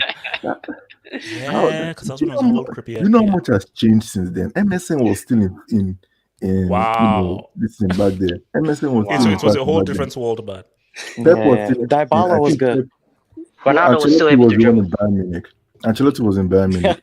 Cristiano was still at Real Madrid. Dybala was peak. That was first season. 3 peat had not yet been done. So it's like, bro, I mean, it's been a long time, bro. It's been a very long time. And they still call themselves a big club. Look, the thing is, I think, for the season they've had, it's been good. But I did expect them to come top 6, not top 4, top 6. I was expecting Ronaldo to do something. But I was expecting them to come top 6 because they did not have Europe. Okay? A lot of you guys are saying, have they jumped up this month? Guys, you're forgetting they've not had to travel to Kazakhstan FC and Songodo United this year. Okay, all they've done is focus on the Premier League. They went out of the Carabao Cup and played in the semi-finals. They went out of the FA Cup pretty early. So it's like all they've had to focus on is the Premier League. If they go with this squad to Bayern or to Real Madrid or to PSG, traveling back and forth, it's going to hamper their season. I don't see them getting the same amount of points next season. But that depends on their summer, though. That depends on their summer. They did spend, I think, the most amount of money last summer. So if they can do that again this year, they do have young players who can improve. So it's not like they cannot, keep up top 4 for next season. It's just that if they do not improve, because I'm hearing they are giving new contract to Nketiah and somebody else, I can't remember. So Did you it's know how like sick that is? Before that Chelsea game, Nketiah used you to guys can you bring up Yeah, can and you bring up Nketiah the was gonna table? run down his Chelsea gave contract. him You love. guys, you It is, guys literally can you saved his bring up the career. table? No. You I can don't even bring know the what table. position he plays. He plays striker. Bro, he's like a apparently. false everything. Wait. HH. You're in a cup final. You have to choose between two Yeah, strikers, Lukaku or Nketiah. Who are you Oh, choosing? God. Nah, Gatla, Zima what are and you me saying? strong. Gatla, what are you saying? Okay, Gatla. HH, can I ask a question? The X they got here was against, I think, Southampton or somebody. Can Yeah. you tell me the next tick they got? Who was that against? I can't remember. Well, if since you don't remember, I'll enlighten you. It was against the charity FC known as Chelsea. And from then on, they just, because I'm pretty sure they actually L's. I'm looking at the record right now. They had an L to Liverpool. Then they won 1-0 against Aston Villa. Then now they lost 3-0 against Crystal Palace. Then to Brighton. Then to Southampton. And then comes Charity FC, who is acting like, I'm pretty sure Easter Bunny. It was Easter at that time when they came. And they just gave them the golden egg and boom. 4-2, just like that against Chelsea. And just like that, they just kept on going. So technically, it's your fault that they're in this position, bro. Anyway, hopefully, for them to start their season next season, they better just have Chelsea like first game of the season. It will help them. So, I just remember something. Well, if Arsenal manage to finish ahead of Chelsea in the end, which I'm hoping that it doesn't happen because they still have some not so straightforward fixtures. If that happens, at least I can say, you know what, our women's team pipped you guys to the title. Okay, so thank you for the dub here, Casey. Thank you for the dub here, Casey. Casey says, do you start your first 11 versus Leeds or rest for the FA Cup? Starts. Like for me, I can't take that embarrassment because it's tempting. I mean, this is a very good dub. It's a very good dub because it's literally only a few days. I think the cup final is on Saturday, and I think Chelsea play either Tuesday or Wednesday. So it's only a few days. So, yeah, I mean that's a great shout, man. Do you rest players for that Leeds game, knowing that Arsenal played Tottenham, and knowing that Chelsea, if you didn't take maximum points and Arsenal win, boom? Because see, now it's a pride thing. Here's the thing: I would say no because I don't want Arsenal to finish before, but I think Tuchel is going to rest guys. Because it's going to be like, I'm sorry, it's a cup final. The only few more days. So my hope is that Leeds are so bad and there's such a shambles that a rejigged Chelsea team. Because here's the thing: Chelsea's strongest team is still trash. Chelsea's strongest team could still probably lose. So maybe a rested team will actually probably do better. That's the weird thing. So maybe if they actually do rest players, that new Chelsea team will probably actually beat Leeds. That's the crazy thing. Question, HH, before you move. Haven't you guys been resting players all along, or has it been your first team that's been losing? No, we haven't rested anybody. We haven't rested players. I thought you guys have been resting, but by the look of your results, we worked them to the bone, man. Nobody rested. I think they rested Rudiger for the Arsenal game. I think. All right, thank you for that. Link. Rafael Leao is a top 3 young attacker in the world. He's very good though. He's very good, and we're gonna get into that when 12 Milan. He's very good. Leao is very good, bro. Ice Freezy says, HH, you jinxed Messi. # crossbar. #. Look, bro. How did I jinx Messi into 11 Uber Eats goals? How? Because you were saying like 50 goals. Delta, have I jinxed Messi? No. Yeah, it was you and a couple of other guys. You were saying 50 league goals and stuff like that. It was just a jinx. Oh, no. Delta, how is that a jinx? Come on. A guy of his ilk and his talents. How is 50 league goals in that Bournemouth Farmers League too crazy? Dude, I was watching Messi. I was watching him this game, right? Mm-hmm. His finishing, HH. I think he has one of the worst finishing along with Danny Welbeck. Like that's how. Relax now. Okay. Bro, he's trying to through pass a goal. Hold up. Is he worse than Timo? Hold on. Wait, Delta. So is it a decline or just pressure or a mental thing? Because we know what Messi can do. It's Milan tax, man. Watch the clips. Just watch the clips of today's game. HH, there was literally like 3 or 4 open chances, like open opportunities, and He didn't even sky it. It wasn't just on target. Like his finishing is just so bad. I'd say let's pray he doesn't do that in November. Let's pray he doesn't do that in November. Come to the World Cup, bro. I think we're gonna have I'm gonna say this right, HH. I think Christian Pulisic and Leo Messi. We're gonna have some comparison here and there, man.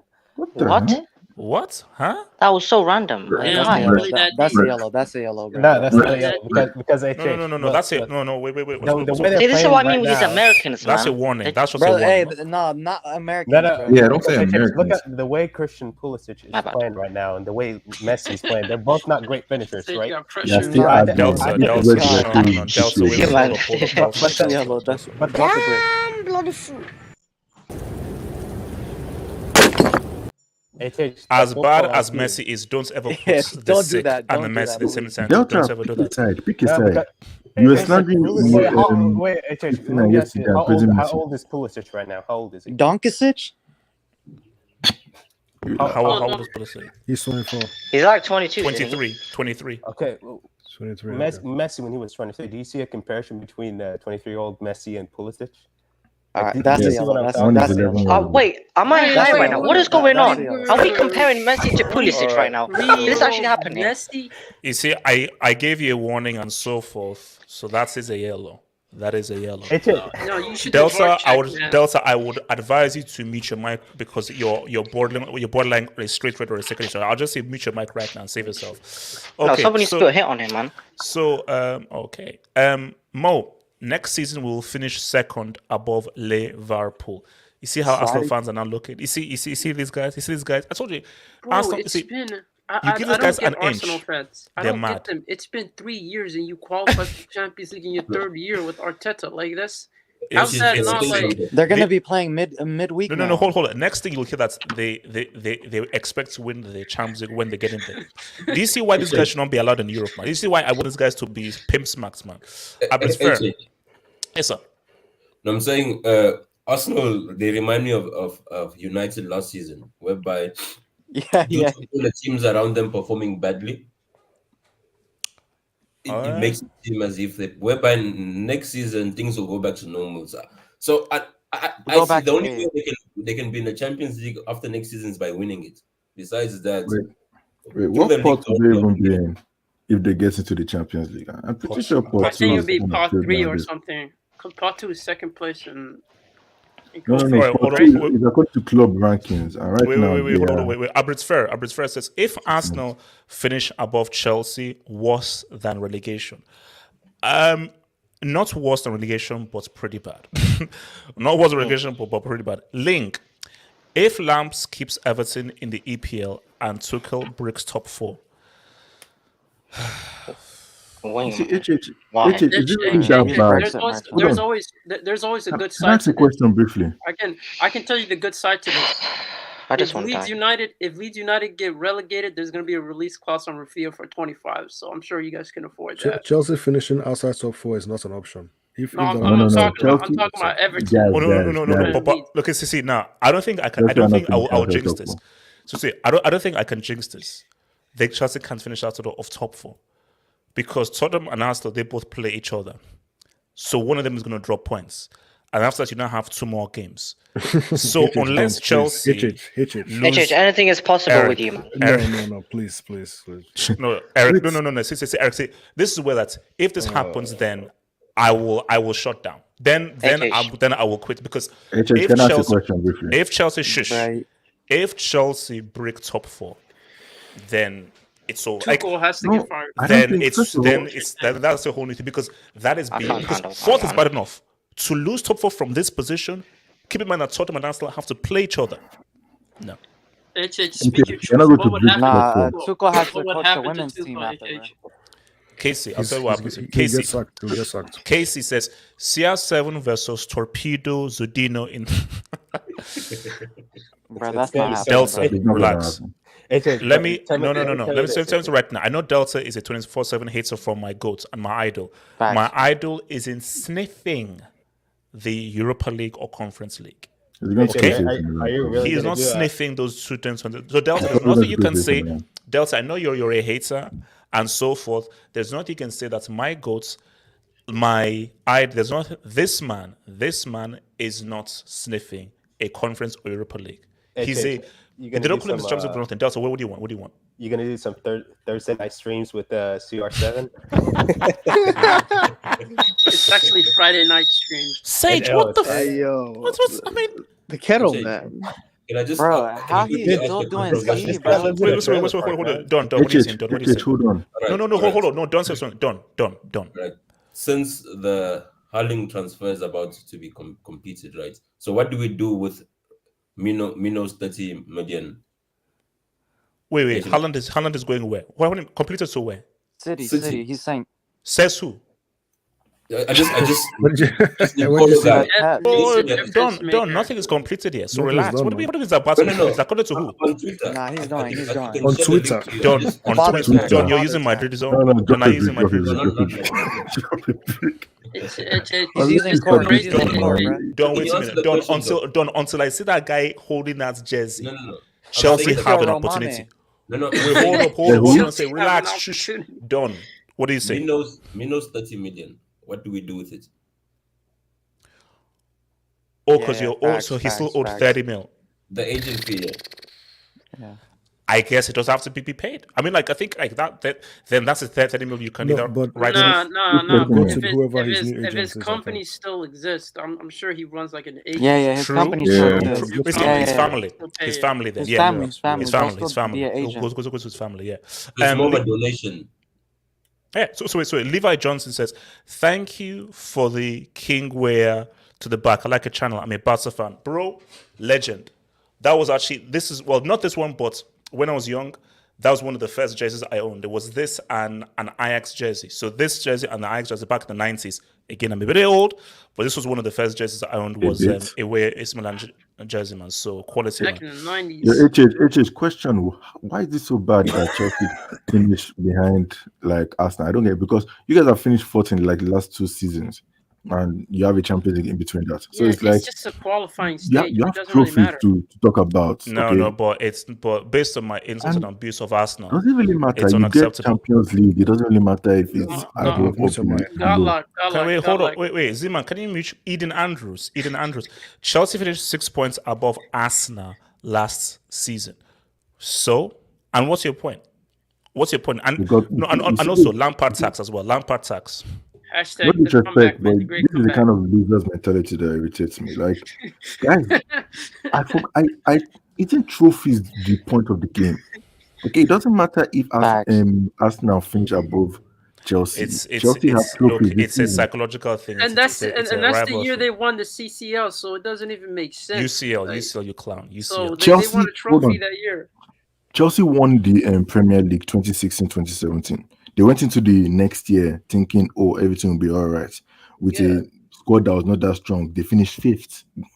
Wait. Okay, look, we have to move. So yes, says rank this CL season from CL7. 13, 14, 16, 17, 07, 08. I would argue 07, 08. I know that he broke the UCL record in 13, 14, wasn't it? Was that the UCL he goals broke his record? 17. He scored 17 and 16, 17. Hey, I'm gonna tell you this, man. No, Delta. You're not actually involved in this dog. No, Delta. Delta. Bro, your guy is through passing inside the goal. Delta, this dog doesn't involve you. So I would say 07-08 because he was more of a complete player. 07-08. Delta, that dog doesn't involve you, but please, thank you. Lost hopes, honest opinions. CFC gave Nketiah and Life. Rodrigo also UCL. Thanks for that, man. I know it says Charity FC. What can one say? Charity FC. No sugar for Chelsea. Top 4 goes straight through. No, they don't. They have to go through qualifying, you freaking clown. Arsenal have to qualify. That's the second thing I came on this Hangout to say. Bro, HH, Lampard got fourth in that 2020 season. He went through. I'm pretty sure they've changed the rules. They changed the rules this season. They have to go through qualifying. They changed the rules. For next season, they've changed the rules. 5 years updated. They've changed the rules, so they have to go through qualification, and they're going to lose that qualification game. The salt is real. From Cruz Gunner says, removing my personal bias against the man, Arteta, though I'm an Arsenal fan, I think he has potential to be successful with oil money. And how likely is it that he's going to get oil money? technically he came out of an oil money club, so doing nothing. But my thing, but he says that. But he's gonna take over City. Like, I don't know. Like, how's no, that gonna happen? Yeah. So look, unless you give. Here's the thing, though. I mean, the Dodgers. But see, going back to the whole Pep thing, if let's say you gave that same amount of oil money to Arteta, does he do what Pep does? No. Wait. No. I think he wins Premier League. Wait, hold on. Delta is saying Delta. I think Arteta will do cooking with that City squad, man. I mean, it wouldn't be as good as Pep, but I think he'll cook with that City squad. But do you know the funny thing? I'll tell you this. He probably won't do the league. He'll probably win the Champions League. That's the funny thing. Man. He'd probably actually win the Champions League. That'll be a let's he'd probably actually win the Champions League in like less time. So that's just how those things work. That's you're hitting it. Nketiah will be the top He scorer. technically could be the next manager. I of don't. Newcastle. It's not Things that don't work out level. in Arsenal. No way. PK says, induct that Siberian brick Jovic. I think he's still overweight. I think the guy is still overweight. Your boy that says, yeah, Clown is back with his lame CR7 super chat. Shout out to Delta. All right. Yeah, shout out to Daddy Us. Lelta. No, there's not. Also for that, Takashi says, laugh out loud. HH looks like a sexy dude. He's so amazing and so lovely. Oh, Takashi, thank you, man. Hey yo. Low key. Actually, you know what? To look like Morpheus in that's actually very, very, very complimentary because that's one of my favorite characters, man. So shout out to Morpheus. Patrick. Eric, it's complimentary, relax, man. Patrick says, I want Arsenal to go to the CL so that they can get the same group as Real Madrid. Arsenal are one of the only teams Madrid hasn't beat.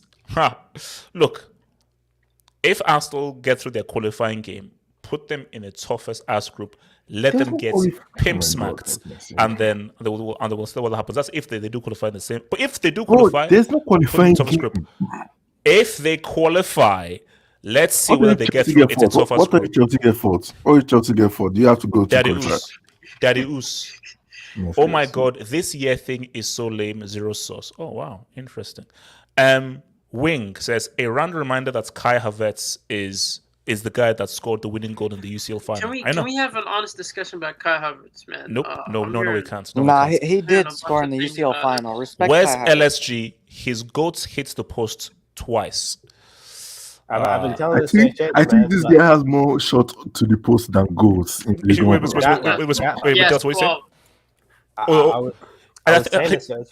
I was saying, like, in front of goal, he's been sus this season.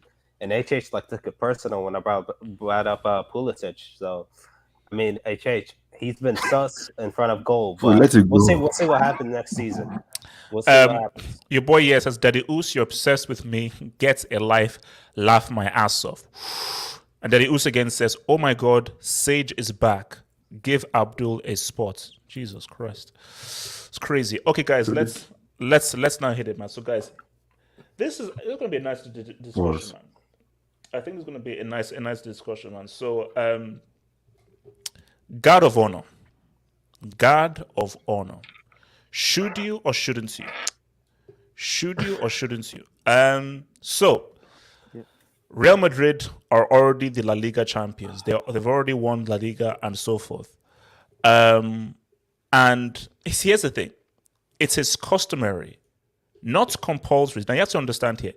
It is customary, not compulsory, for a team to give a guard of honor to the guys. So let's say you've won the league in one game. What is customary, not compulsory, is in the next game, whichever team you're playing gives you a guard of honor, just as a sign of respect. It is not a rule. It's a sporting thing. Just as how it's not a rule to shake the hands of a manager at the end. It's just a sporting thing out of respect. Here's the thing. So Atletico Madrid said that, no, we're not doing so. And my thing is, I have no beef with that. Atletico Madrid and Real Madrid, they are local rivals, fierce local rivals. And Atletico Madrid were playing at home at the crib. And they were like, no, because of our fierce rivals, it would be insulting for us, especially in front of our own fans, to give our fierce rivals a guard of honor. So from that psychosis, I get it. However, respect is respect. Real Madrid did win the league. And even if you have a fierce rival, if your rival succeeds, shouldn't you have a moment of where you pay your rival respect? Then afterwards, game on, I hate you. But for this moment, rival, kudos. You did your thing. I've given you your respect. All right, here we go. That's a possibility. But I get where Atleti are coming from. I get where Atleti are coming from, because it's like, if I was in that position, you know how deep this rivalry is. They're within the same city. Yeah, Barca and Real have their own thing, but Atleti and Real, this is within their same city. So it is a local rivalry for dominion of Madrid and so forth. And we know how they broke their hearts in 2014. We know what happened in 2016 as well, denying them their very first Champions League. So it's a kind of thing of like, no, we will never, ever bow down and ever respect you.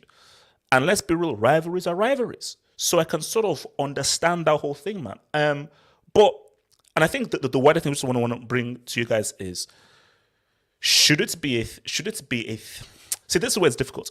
Should it be made compulsory? Out of like, a team has won the league, and to promote, especially to the kids, it's for the kids, to promote a sporting respect for kids, should it be made compulsory of like, whatever team it is, that team that faces the league winners in the next game should give a team a guard of honor, because that is the league showing respect to guys who've come through the marathon of being the best over a 38-game period. So that is my thing to you guys. So before I come to you guys, let me just, because there was a super one, there was a door by the, so Miss B Nation, Atletico, small team mentality, butthurt. Zima, do you think that it's a small mentality for Athletic not to give Real Madrid a guard of honor? Or do you think it's a case of like, well, they're rival and it's not something that should be made compulsory? Do you think it should be made compulsory, or nah, it's a sporting thing, you can decide to do it whether you want to do it or not?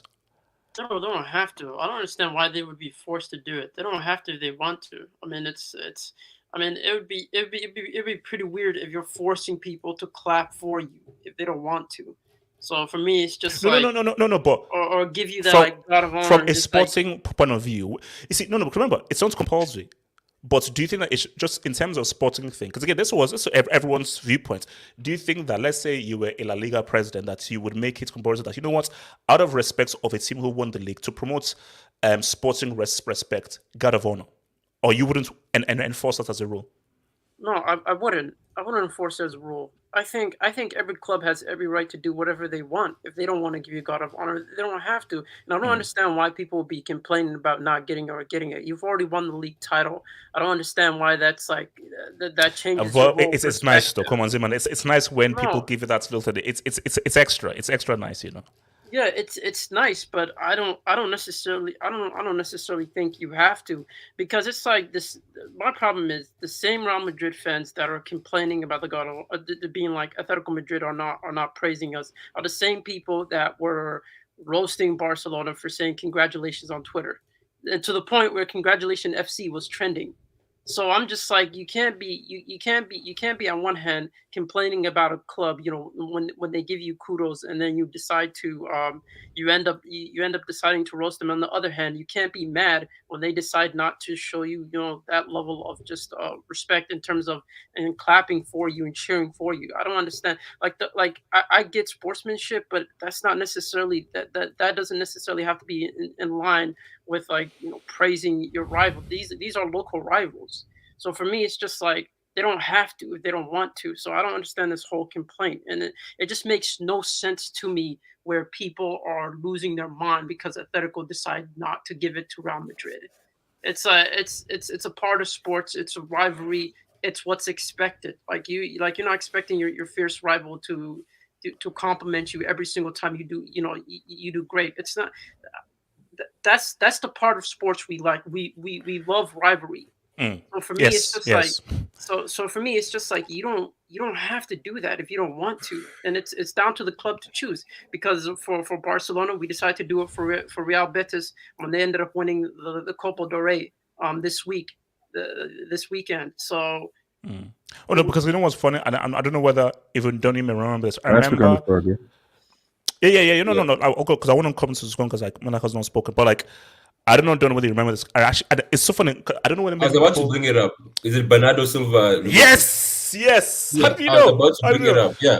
So basically, I don't know how many people know. So when Liverpool won the league, City had to give Liverpool a guard of honor.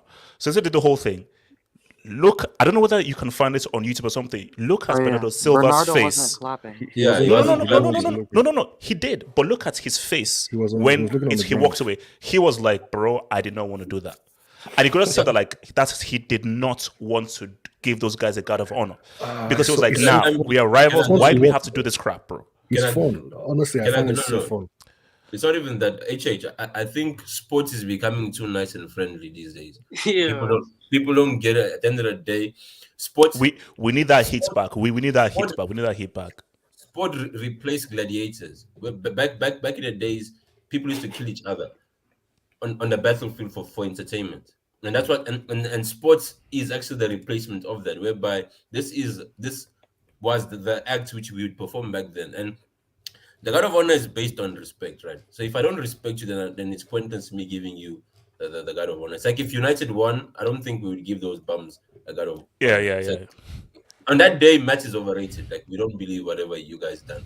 So at the end of the day, it should come from the fact that we respect what you guys accomplished. And if we don't do that, then it's pointless giving that because then we're just playing along. So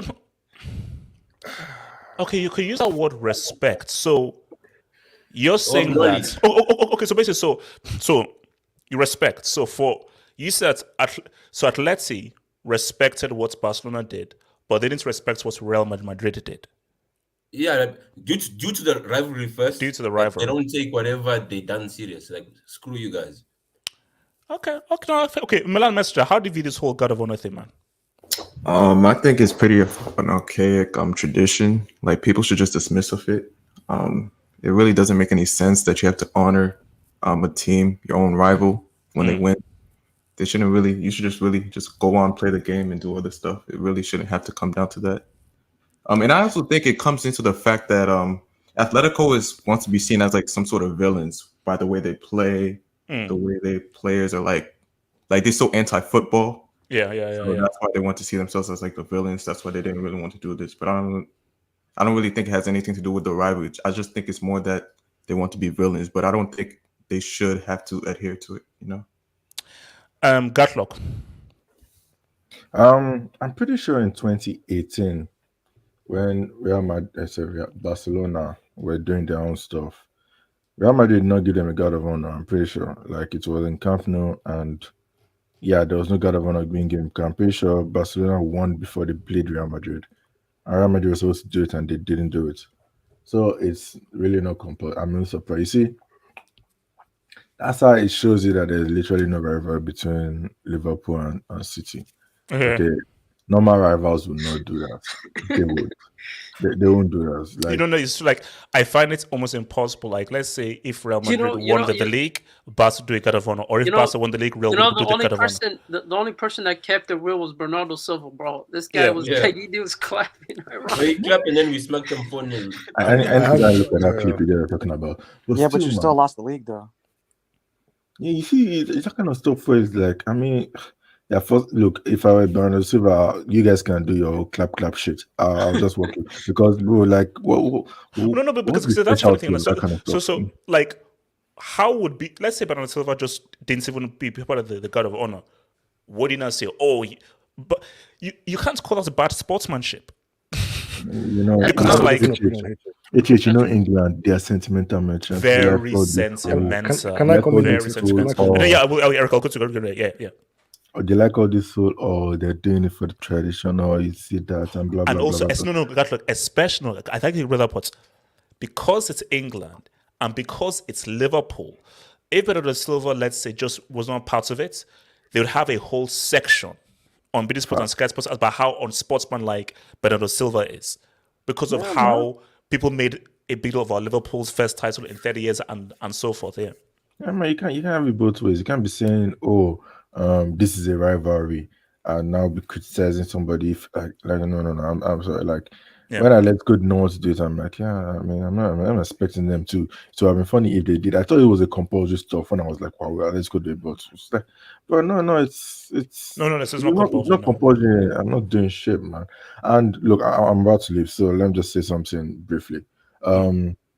HH, as long as you pick Inter to win that Serie, I'm always going to say AC Milan to do it. All right. Peace out, there guys. are two games left, but Inter, I'm keeping my pick. But we'll get there. Inter, I'm keeping my pick. Morpheus, Also, remember, your jinx is strong. I was right. Okay, who was right about Man City? I said Man City from the day one. I said City from day one, and who has been right? Oh, City win 4 out of 5. What a great prediction! Oh, come on, man. Like... Okay, so yeah, pizza. Eric, wants to go. Eric, go for it. Yeah, okay. I have a very different opinion there. Go for it. I know I like this. A different one. Go for it. Yeah, this is I actually completely disagree with everybody here about that. I think it should be compulsory. I really do.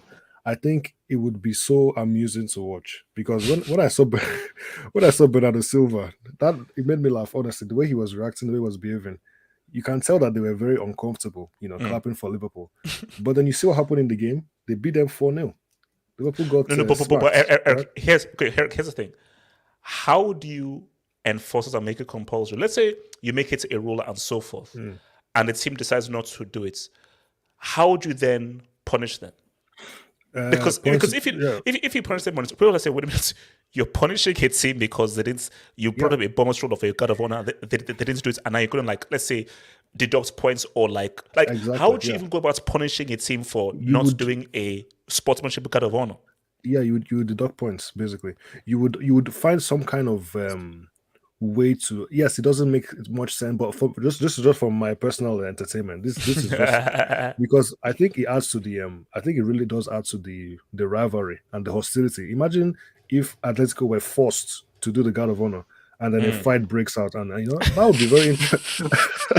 It would be hilarious, man. That would be fun. So I think it adds to the rivalry, and I think it's good sportsmanship. It shows that if a team but Eric, what is more important, good sportsmanship or maintaining the excitement of a fierce rivalry? You can have both. I think you can have both. You can't have both. You can't have a fierce rivalry and I'm now clapping. You can. Because so maybe it is clapping under duress. Exactly. Yeah, so they're forced. They're doing it against. Imagine if they had to bow. Yeah, because it's bragging rights as well. Like Liverpool fans, they'll be making fun of the City fans, laughing. The players will be holding their heads up high, but then in the actual match, you'll be like, "Oh, you made us clap for you. Okay, we'll see in the game." So I think it's fun. I think it would be very interesting if they made it. If they made it compulsory, I think that would be fun. Yeah. If they did the opposite, where people would boo you if you won the league, and they're not giving you a guard of honor, and they're just booing you, and they're absolutely upset, and they're just they don't want to celebrate at all. I think that would be more. I'll be more in tune with that. That's my type of thing. I would enjoy it more. Oh no, but Eric's thing is interesting. It's imagine if, let's say, you were forced to do it, and you just have to look at people's faces and they're forced to clap for you.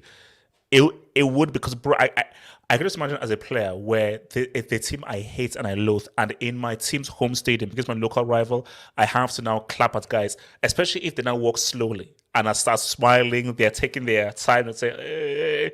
But my thing is how would you force fans to do that? What are you going to do? Search for them not clapping and then find them? No. It's players. It's players. No, it's not. No, fans can do whatever the hell they want. No, it's the players. Bro, players would rather take a dig at their wage than clap. Some players, they'll be like, you know what? If it's like a 10K, fine. Then they won't clap. I feel like some players would rather do that than clap for a rival. That's Eric, right you there. Force the coaching staff to clap as well. Imagine Pep. Yes. Pep would do it sarcastically. No. But then, how many times would Pep have to do it? You see, here's the thing, though. But Pep doesn't hate clap. Yeah, no. But here's the thing, though. Yes, Pep and Klopp don't really have that kind of beef. No, they don't What really about like each other. Mourinho? Mourinho and Pep. Yeah, it's Imagine back in El Mourinho. Clasico. Okay, let me go to Suleiman. Suleiman, what's your view on this? Suleiman. No, I mean, to be fair, I don't really have a big it's if you're gonna clap. If you're not, it's not a big deal. But I like the interesting spin that Eric's viewpoint has on it, because it would be kind of funny to see a Bernardo Silva his face. It would be kind of interesting. But at the end of the day, does it really have an impact on the game? I don't. No. I think it's just an uncomfortable thing of I know that if let's say I was an Atleti player and I was there for 5-6 years and I was ingrained in the city and I knew of the rivalry, I wouldn't want to clap and give them the God of honor. No. But even if it was compulsory, even if you clap, you don't have to mean it. It's just like a gesture. You know what I mean? No. But Suleiman, it's there. Even doing it is tough. Because the whole thing of it, and especially the players you're doing who you hate and so forth are walking slowly. They're smiling, you're very much bowing down, giving us praise and everything. It's all, man. It's extra. It's extra. It's extra. Yeah. It's extra. Delta, your thoughts on this, man? Yeah, I mean, I would say I agree with what most people think about this idea of not being a requirement to clap. I think it's really just more of an option if you want to do it or not. I remember so many great teams back in the days. I think Real Madrid have done it before with Barcelona. I think it was. Have they? Yeah, way before. It was when Raúl was playing. It was back in the mid 2000s, 06 probably. Okay. So I think the competition just got more. When Messi came into be, and Mourinho and Pep, they got things fired up, and pretty much they had no respect to one another. I mean, there's that respect, they're both great teams, but after Mourinho and Pep came along, it became more of a rivalry than really just giving respect to one another. So I understand why some teams don't want to do it. Atletico still have that grudge against Real Madrid because they chased that final in the 2016. Ramos was offside. Say what you want. If they had VAR, I think they would have canceled that goal, and who knows, Atletico could have won that title. So I think there's still that grudge. And that the Atletico president hates Real Madrid to the heart. I mean, he said a few months back that he hopes he meets Real Madrid in the final and he beats them. So, yeah, I mean, I understand why they don't want to give the guard of honor to Real Madrid, and I'm sure Real Madrid wouldn't do the same thing. So I wouldn't understand why they'd be crying. So, I mean, but it is what it is, man. It's like I said, I agree with most. So basically, you would never enforce it of good sportsmanship, promote sportsmanship, make guys feel uncomfortable and force them to clap and make them feel really uncomfortable to give guys a guard of honor. You'd never enforce it, but it's your choice. I know. Yeah, I mean, I don't understand what Eric was talking about earlier. I mean, no, because he's talking about it in the sense of for comedy, where you have to do it. And let's look at guys look really uncomfortable like Bernardo Silva. Where you're forced to freaking do it, and let us give you that, make you put in that uncomfortable position of having to clap for your rivals, and let's all laugh at you look uncomfortable. Yeah. I mean, I understand the comedy about that, and really, my point is, HH, I'll tell you this: if it was a team that Real Madrid doesn't have a grudge against, or vice versa, say if if Sevilla won, right? Valencia. Or no, come on, Valencia. Sevilla won. I think they would have given Real Madrid the honor, or Real Madrid would have given them the honor. But since it's Atletico, and there was this European, in the Champions League, they were going against each other in multiple finals and multiple semifinals. The grudge is still there, man. They feel like if they give respect to Real Madrid, they're psychologically they feel like they're letting their fans down in a way, because the fans don't want it. Why should you give it to them? So I mean, yeah, that's my point of view, my perception. But yeah. So that's your guy Mo, who says we will beat Larsa in the UCL. Clowns. First of all, you need to first qualify for the UCL, and even if you do, I will laugh my ass off if I still go in there and they get pin smacked. Wait. You don't. What are you? you don't have a Champions League. Like, why are you talking like? Yeah, I'm telling you, Z-Man, they're coming out of the closets, man. It is disgusting. Like they're coming the out the arrogance closets. of these guys is disgusting. These guys, you've been to one UCL final in your entire history, and you actually lost to Barcelona. Now UCL final, and now you're talking big. You guys are sick. Because their greatest player couldn't show up in the final. Exactly. And then you took it from them and gave them a UCL. Yeah, this is why Drogba is better in big games. No, but see, this is peak delusion. Because, okay, yes, fair enough. You're super popular, you have a global fan base. All because you're super popular, you are still a peon compared to Chelsea, who have more Premier Leagues and more Champions Leagues than you. Because, what's it called? You have to win a Champions League for me to take you seriously. You can't become a big team without winning the Champions League. You've played in one CL final. Chelsea, what's it called? I think it's 3 UCL finals, 2 wins. 6 actually, 6. Yeah. Dude, UCL. Were you watching that final, man? Yeah, 05, 08. Yeah. Henry was on drugs. Like he should have scored at least a brace in that Henry, final. he messed up, man. I don't give me 10-man sacks. Henry flopped in that final, man. And then I had to go run off to Barcelona, man. Casey says Chelsea lose Chelsea lose versus Leeds, and HH begs for a Pookie. You see, that's messed up. I don't want to be in a situation last season where I'm now begging for guys to now like look this way. Chelsea, I say no because I think either Tottenham or thingy face Norwich. I believe. God. I think that's one thing. But put it this way, no. Chelsea's failure is coming fourth.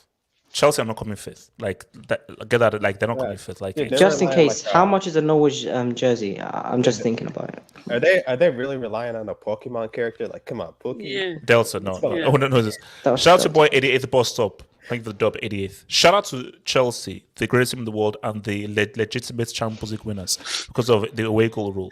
They dealt with injuries and didn't get rescheduled by FA like other teams. Then got sanctioned and played games without pay and fan support. To be honest, Tuchel deserves credit. Look, man, 88th bus stop, it's been a very, very tough season. I do admit that. But 88th bus stop, as tough as it has been, and as much duress as Tuchel has been under with sanctions and so forth and everything, I still cannot accept these guys. I still cannot accept these guys finishing below Aston. That's unacceptable. I have to say though, the players did get paid, so that's not true. Yeah, Lukaku's earning 325k doing nothing. Eric, I'm trying to build a narrative here. You don't have to reveal that's the truth. Okay, I was trying to, all right, fair enough. English Talents FC. Jose made United clap in the 05. Oh, I see. Sir Alex Ferguson made CFC clap in 07. #revenge. Oh, so did they give them a guard of honor? Maybe they did. I did not know that. So, guys, let's move on to some Serie A. So, it's a good thing that we have our guy Milan Messenger here, man. So, guys, here's my thing. This is what I said. If you're looking for a title race, this is the one. This is the title race. The Premier League thing is you're just hoping for something, but it's false hope. Now, I was shocked that Liverpool actually dropped points against Tottenham because I thought Liverpool and City would just win the rest of the games, but Tottenham decided to say what's up.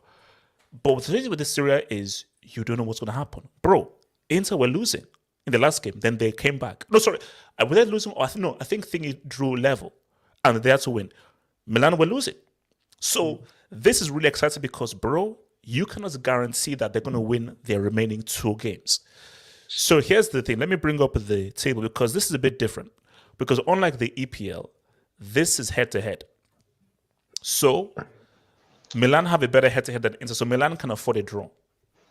So 4 points, it's cool. So Milan can afford a draw in the remaining two games. Here's my thing. I'm a guy that never changes my pick. I still believe Inter are going to do it. And it's going to be a very dramatic end to the season. Actually, that's why. So they've actually considered the same. Whoa! So Napoli, Inter, Milan have all considered this exact same amount of goals. That's crazy.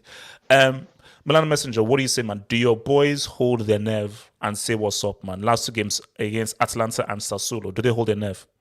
As long as you keep picking Inter, I think they... Leao is such... I think I got to start with Leao because Leao is such a superlative player. We were down 1-0. I'm not sure how many of you guys watched it, but yeah, I was watching. Yeah. Leao controlled that left side. Like the way that he kept going down the left side was so important to our coming back 2-1. Tonali too is another big piece to our team that people I think have started to recognize. I know people have recognized that he's improved and stuff like that, but I don't think people recognize how much to the depth. I know his stats don't show it, but he's really improved. Another person that's been crucial to where we've been so far was also Mike. He's done it with Lil, now he's gonna do it with us. I'm not gonna jinx it. Yeah, you just did. You just you literally just did. You literally just said, "Oh, he's gonna do it." So you actually just jinxed. Welcome to the platform, man. Welcome to the platform. I think we'll be okay. Okay, so Mike, I think would help us all this year. So yeah, that's all I got to do. So okay, so do you believe you'll win those 2 games? Do you see a draw? Do you think Inter will drop any more points? How do you see the last 2 games going for Inter and AC? The last 2 games I see for us personally is I feel like we're gonna have a draw. Like one of the games is gonna be a draw because we struggle with scoring. That's our thing. We're so dependent on the left that we can't get the goals or generate the goals that we usually like Serie A teams usually have when it comes to Champions League. I mean, not Champions League. I say the best position Milan want to find themselves in. I don't know what would be the better position. Would it be a better position if, let's say, you beat Atalanta, then all you need is a draw or win against Sassuolo, or you draw against Atalanta and now you're now forced to win against Sassuolo? Because sometimes, if all you need is a draw, you can somehow play for the draw and then lose. So, like, what do you think the best position would be? Final game you have to win, or final game you have a draw or a win? I think we win against Atalanta and then draw against Sassuolo, because Sassuolo is like kind of that team that could come out of nowhere. They're unpredictable like that, and also we have a bad track record against a team like Sassuolo. So I'd rather us draw against Sassuolo and then win against Atalanta. What's it called? Can I go next? Yeah, Eric, go for it. Yeah, look, unfortunately, it's not looking very good. I was one of the people who said Inter to win the title. Because, bro, it can still happen, bro. Like, trust me. Like Milan have not breezed past these. No, look, man. Remember, Inter could still draw points. Milan could still, because basically we're not dealing with Man City and Liverpool here, where you can 100% say they'll win those remaining two games. Yeah, I think it's looking a little bit tricky. Still, I still think it's looking slightly more difficult for Inter, but I'm still going to say Inter to win it. Hopefully, Milan lose the next 2 games. That would be fantastic, and obviously Inter just get the results, and that would be fantastic because I think when Lukaku left, the narrative was how would they manage, how would they cope without Lukaku, their best player, but they've done pretty well without him. So, are you calling Lukaku trash? Is that like no, I never said that. So, I didn't say that. So hopefully, hold on, let me learn. Yeah, hopefully Inter get it done. I really want them to win it. If Milan win it though, that's pretty good. Because when's the last time that they won it? So like that's and also like Inter should win it based on their talent. So Milan winning it will actually be more of a surprise than Inter. And I need to go now. So I just want to say a few more things. Okay. Congratulations to Man City for winning the 4th Premier League in 5 seasons. It's not a what's the thing the pundits keep saying? Rivals. There's no rivalry. Okay, no, they're lying to you. It's a domination. It's a domination. These pundits and the media, they're lying to you. There's no rivalry. City are the best team. It just is what it is. Hopefully, Liverpool win only 1 trophy this season. That would be fantastic. And congratulations to the Chelsea women for winning their 3rd league title in a row. That's Eric, nice. Eric, you are shameless. You are shameless, man. Eric, quick question. What is it? Do you still think it is mathematically possible for Chelsea to win the league? All right, Eric, I'll see you soon, man. Peace out, man. What's it called? Zimon, what do you say? Milan or Inter, man? Do you think that my pick can come through, man? Yeah, I believe that Inter Milan have they still have the what is it, Coppa Italia? They still have that final to play against Juve. So, man, this honestly, I could see both of them dropping points, man. I can't choose which one will drop points, but if anything, man, this is their chance. This is AC Milan's best chance, and you just look at the state that they're both in, and I just feel like I could still see Inter Milan winning it though. Yes, thank you. Like because I think that there could be a loss there for Milan. Now, Inter lose one game, bye bye baby. They lose one of those games, bye bye baby. But if Inter win their 2 games, I see something, because like 2 draws is not beyond the realm. Milan drawing the last 2 games in beyond the realm. Milan drawing their last two games and Inter winning their 2 games, it can still happen. So as I said, like see man, if this was City thinking that, oh, who cares? But because there are 2 teams who I can't put my money on, and they've not easily won their games. In their games, they've had to come back from losing positions. Anything can happen. Yeah, and it was the Empoli game that I thought they were going to lose, because these guys were down like 2-0, and they just came back with 4 goals. It seems like they're very determined to win the league, and I just feel like, Milan have an actually exciting young core, and aside from that, I just feel like Inter Milan just have the experience. So if anything, I could see Inter Milan winning it, man. Don, what are you saying, Don? I called it that Milan will. Yes, Milan has a younger squad, but they got a few heads who have gotten over the line in Giroud and Zlatan. And these guys, I think, even when losing, they'll tell the guys that at the end of the day, do what you got to do. And I think it will be a scrappy one, whereby even until the last game of the season, anything could happen. It's not going to be a clear win. It will be, and it could even be late drama. Maybe they're drawing or they're losing and they come 2 goals from behind. So I see there'll be twists whereby on the last day, Inter could overlap Milan, and then just before the final whistle, they take it back. So it's going to be exciting, though. That's all I can say. Let's hit this before we go to our final Balingi, man. Casey says, the question is, can Inter or Milan beat Rangers?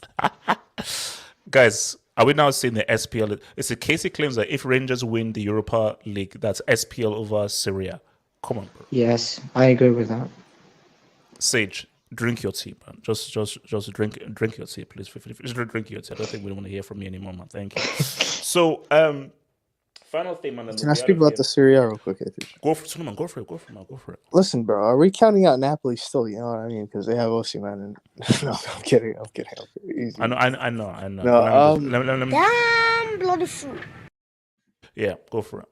No, I mean, to be honest, like I had the same pick as you. I had Inter Milan winning it, but they still can.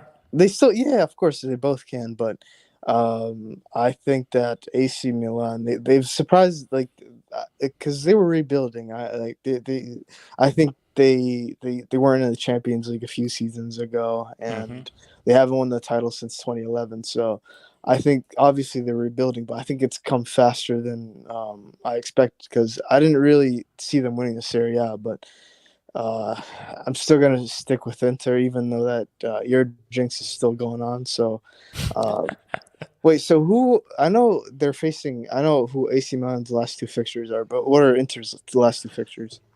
So Inter have Cagliari away and Sampdoria at home. Sampdoria. Cagliari, yeah. Are they obviously? I don't watch a lot of Serie A, but if anybody does, are Cagliari that good this season? Because I think basically like mid. They're just like mid. Yeah. So I'm gonna stick with Inter. I see them winning both of their last 2 games. Basically, yeah. I mean, Cagliari are 18th, Sampdoria are 15th. So yeah. And like the thing is, even though Inter they've dropped points, but they still shown character. I mean, credit to both of them. They've both shown character, but I still think Inter Milan, given the experience they have, given the older players, I'll give it to Inter. All right. So, final topic here, guys.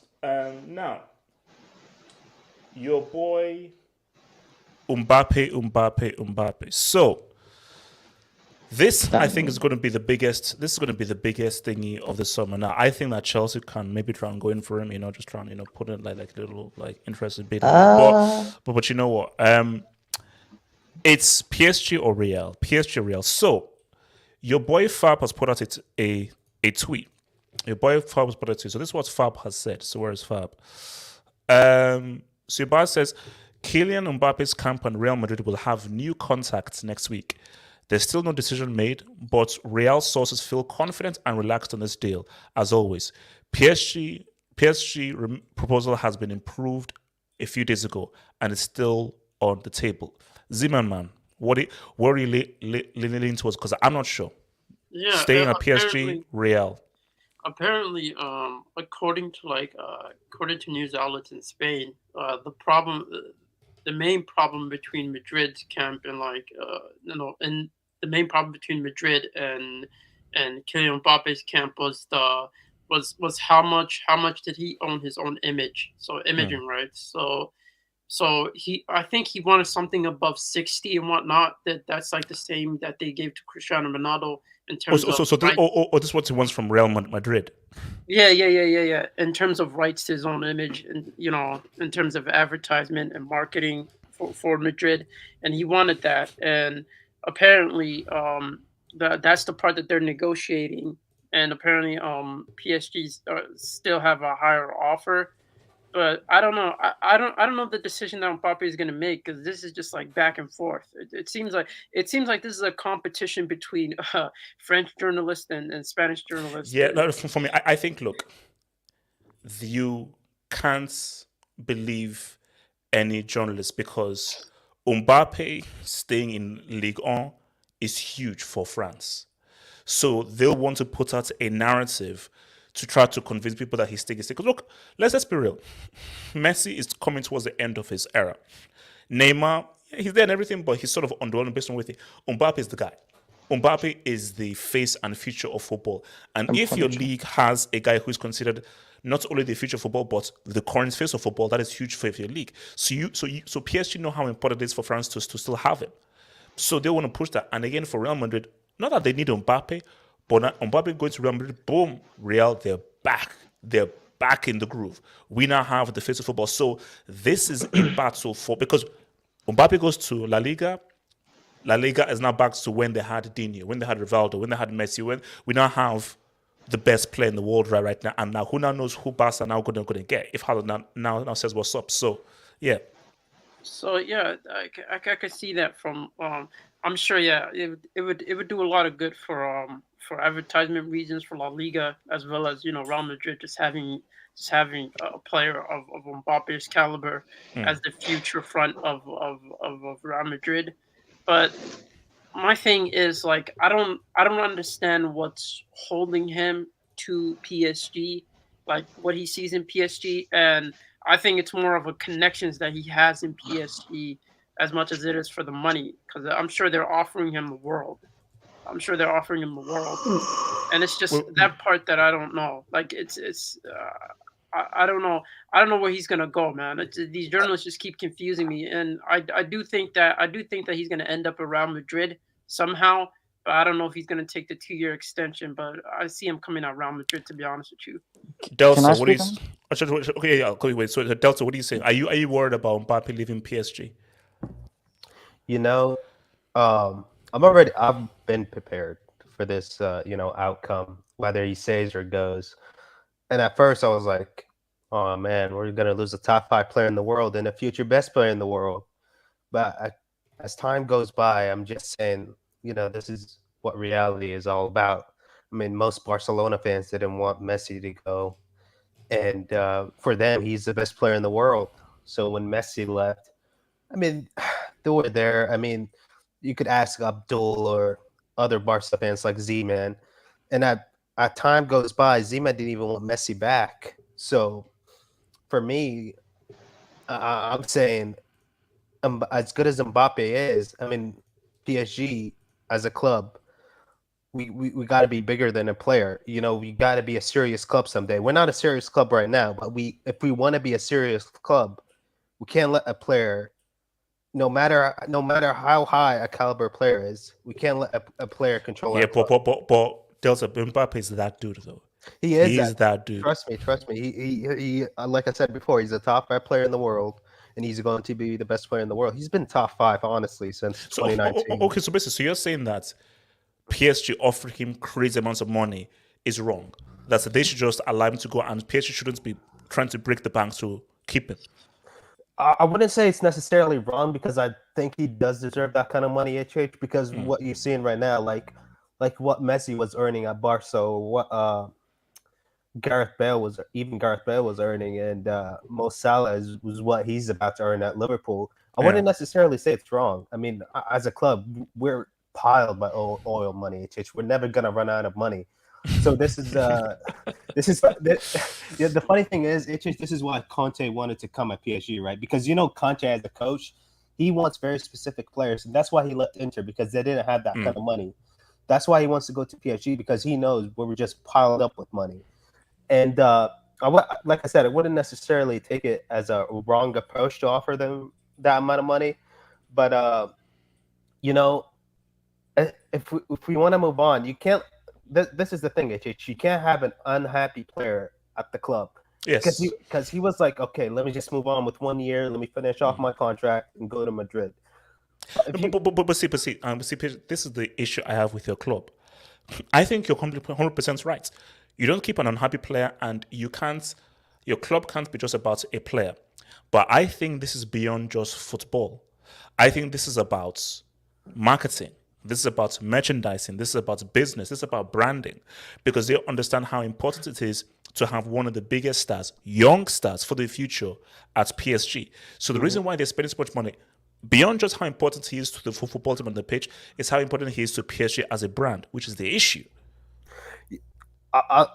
The thing is with Mbappe, I'm not sure if he believes the project or not. Like I'm not inside his head. He never talked about the project. I don't know if he thinks it's a failure or a success. I mean, we brought like so many great players in the summer. Oh yeah, some of them have been flops, but I'd say about 3 players who lived up to their success. But with Mbappe, I think he obviously wants to win the Champions League for Paris. Oh, for sure. He was born in Paris, and he's French, and he wants to be the first guy to lead PSG to the Champions League. But I'm not sure if he believes in that. Like Leonardo, I think he promised him he was going to be the main man. He's going to get the captain role. And next summer, I think, is he waiting for Zidane to be announced as a coach? Because I remember, what was his name? The FFF president for France came out and said it's a real possibility Zidane might be a coach for PSG. Like that's because a lot of people were saying Zidane could take the French job, and for the French Federation president to just come out and say Zidane could be a next move for PSG, I mean, that says a lot. And I think that's what Mbappe is waiting for, HH, because that's from my perception. I think he's just waiting to see what's going to happen in the summer, because he did say he wants to be coached by Zidane. I think Zidane is his favorite ever player of all time. Yeah. And it would be a great honor for any player, even including Messi. No, it's Zidane. It's Zidane. It's Cristiano. It's Cristiano. No. It's Cristiano. It's Cristiano. He did say in the video that Zidane was his favorite player, but it's Cristiano. That's kind of Sage. Thank you. Like I said before, it's an honor for any player, including Messi, to be coached under Zidane, and for him to be coached under Zidane would be a huge. That could be the thing that keeps him there, though. I mean, because it's Delta. The issue is that I don't know what's in Mbappe, but if Mbappe is saying that, bro, man, imagine if I win it for PSG. Yeah, if I win it from Real Madrid, I'm just in the line of other guys who won it at Real Madrid. So therefore, it's a personal thing.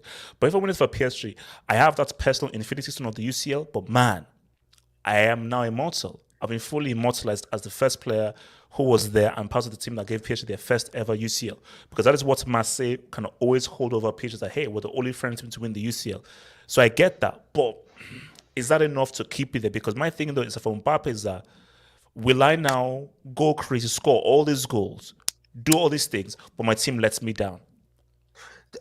That's what I've said before. He's waiting for the summer to come and see what kind of player is coming. Because I know he's also very close with Paul Pogba. And, he knows the quality of what Paul Pogba has. And he's just waiting to see what's going on in the summer. And my thing is, with Mbappe, why not just give it a year or two, then go to Madrid? I mean, you're still young. You're not in your 30s. You're not, hitting 34 past your peak. He's going to be 25. Like, I think it was an earlier video last week, Ricardo was saying, I think it was Ricardo, I'm not sure. He was saying, why not just sign a early short contract and just leave Real Madrid? And if it doesn't happen, because I think one of his goals, he was speaking about it about a few months ago. He said it would be a dream to surpass Cavani as an all-time top scorer for PSG. Oh, man, come on, give me a break. Look, for any player to be the all-time top scorer. Yeah, I mean, you could say this to any player. I mean, every player wants to be the all-time top scorer for his club, and I think him being born in Paris and PSG being his club, he'd obviously take that. And the only issue remains is what's going to happen in the summer. And like I said, when you pulled out the Fabrizio tweets, yeah, did it talk about like what's happening next week, or was it? No, just so that contacts are going to be made. That's the Real Madrid are going to make a contact next week with Mbappe's camp. So. Yeah, see, that's what I'm thinking.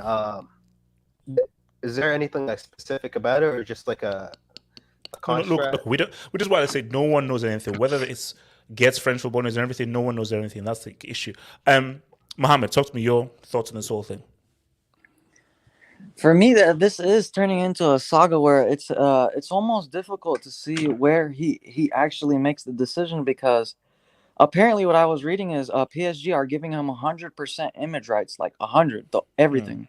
And it looks like with Madrid, they're like, that's where it's the issue. Like apparently like Madrid only want to give them 50%, and that's why now they might be sending a representative. That's when they might give and take a little bit and negotiate for what he wants. But for me, this whole image rights thing is like, if you gave Cristiano 60 and this is your next Cristiano, that it, like, by the way it looks, is like you want to build around Mbappe, you want to bring him in and build him up like for the next decade. That's what it looks like you want to do.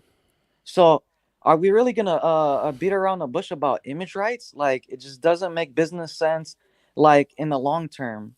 Like, if it is a little bit over like 60%, like, are you really gonna not give him the 60%? It just doesn't make sense. And when it comes to PSG, it is kind of tough to say, because I do kind of echo Delta's sentiment that I do think he won't sign I'm not sure if he'll sign the Madrid contract as early as we all think. I do think he will wait, and he will see if PSG are a clown club or if they're a serious club. And if he looks at a project like, these guys are clowns, Leonardo's a clown, he will leave. But okay, I'm not sure he's gonna sign as early as everybody. Like, everybody's saying, oh, it's a done deal. He's gone. I don't know. Anthony, what do you say about Mbappe's saga? Anthony there, Anthony? Sage, go for it.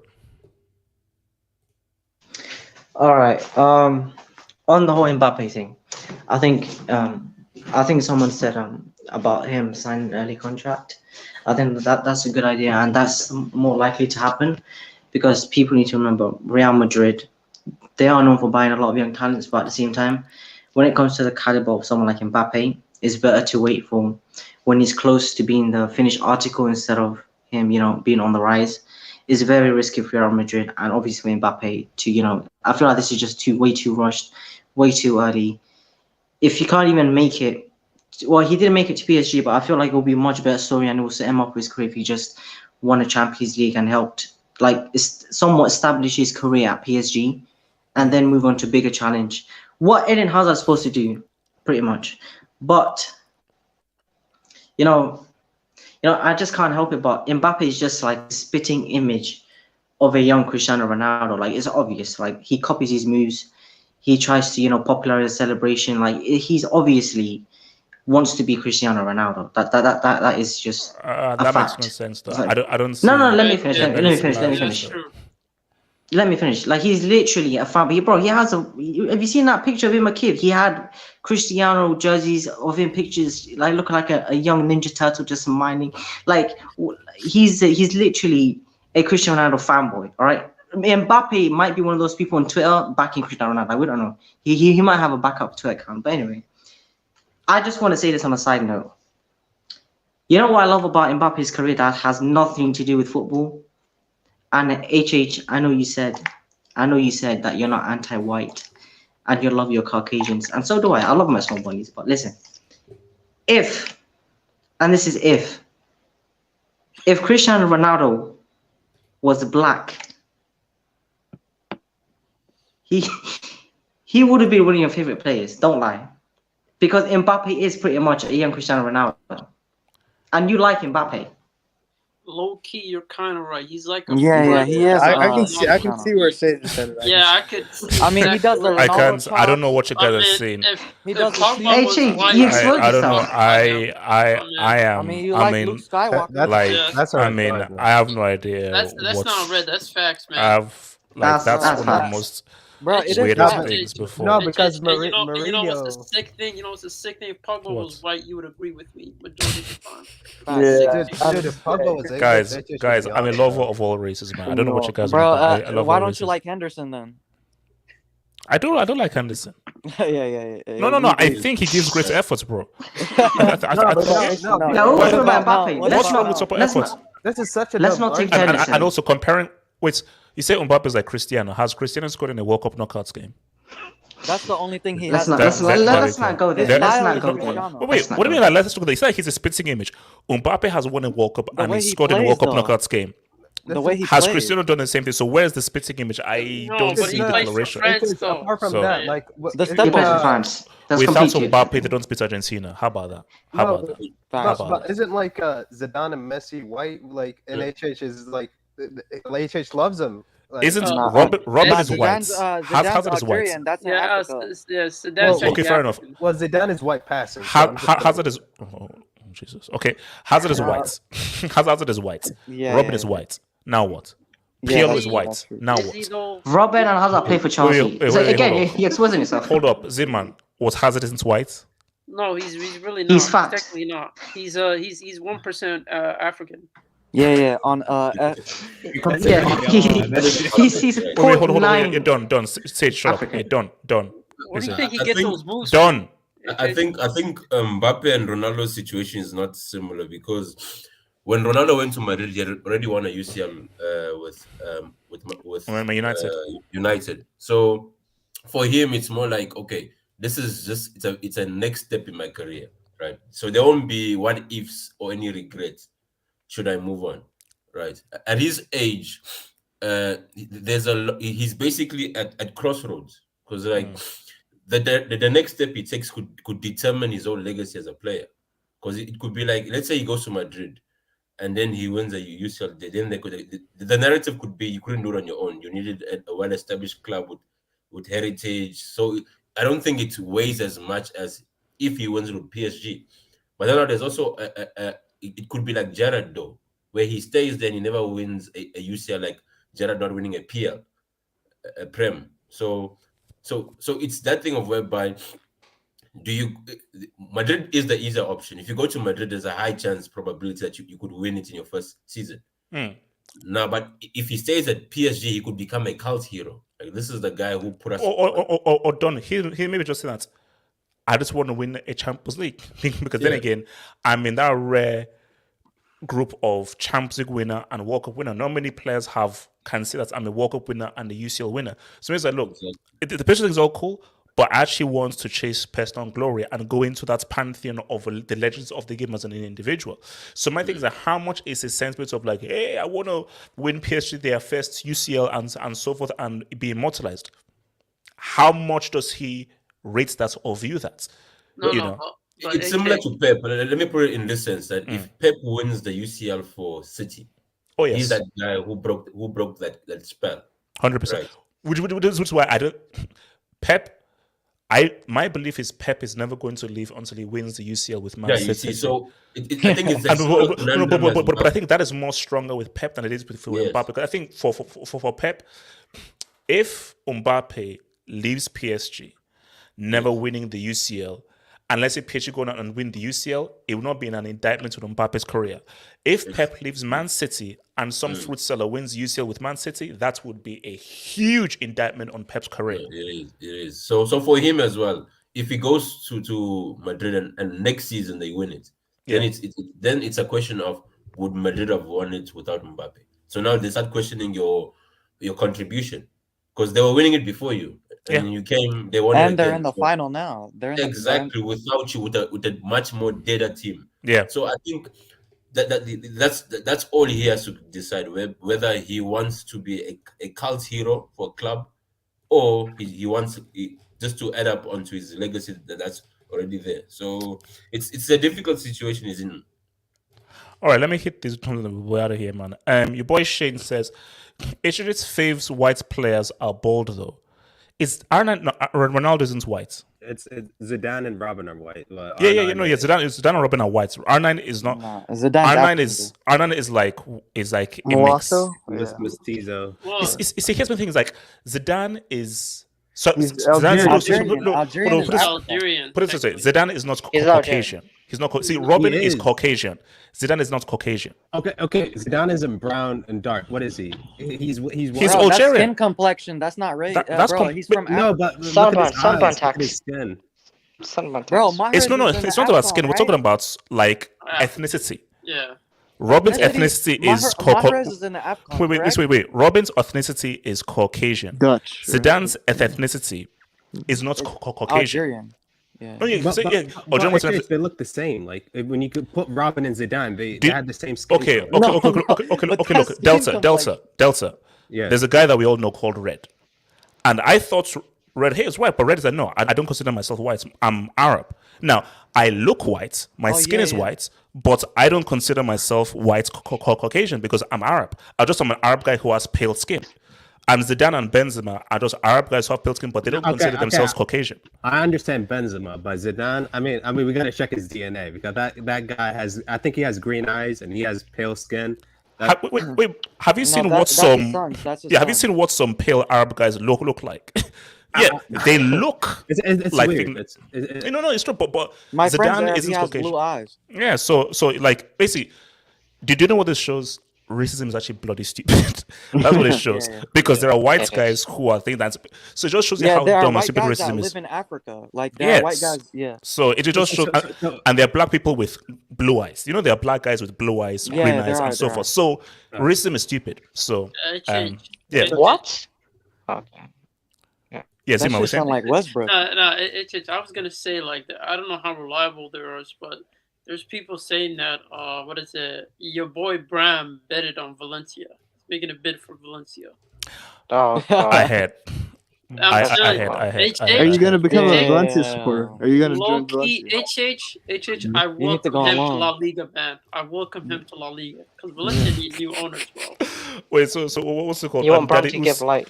Says Pogba is just a black Danny Drinkwater. Prove me, Daddy Us, and this is why you have serious mental issues, man. That's a break. Weeks between Pogba and PSG, have they like dissipated or? No. It's more Pogba to Man City. It's more Pogba to Man City. Guys, look, man. Dude, if Pogba goes to Man City, man. That's an L. That's an L on Pep. Guys, it's been so, guys. Remember, Monday nights, guys, Monday nights, we are talking about our women's La Liga. Well, we're talking about our women's La Liga thing. What's it? 28 wins in a row. We're having a real discussion about women's football. Monday nights, will be there, and we might touch on Doctor Strange. Monday nights will be there. Peace out, stay true, one love. Space.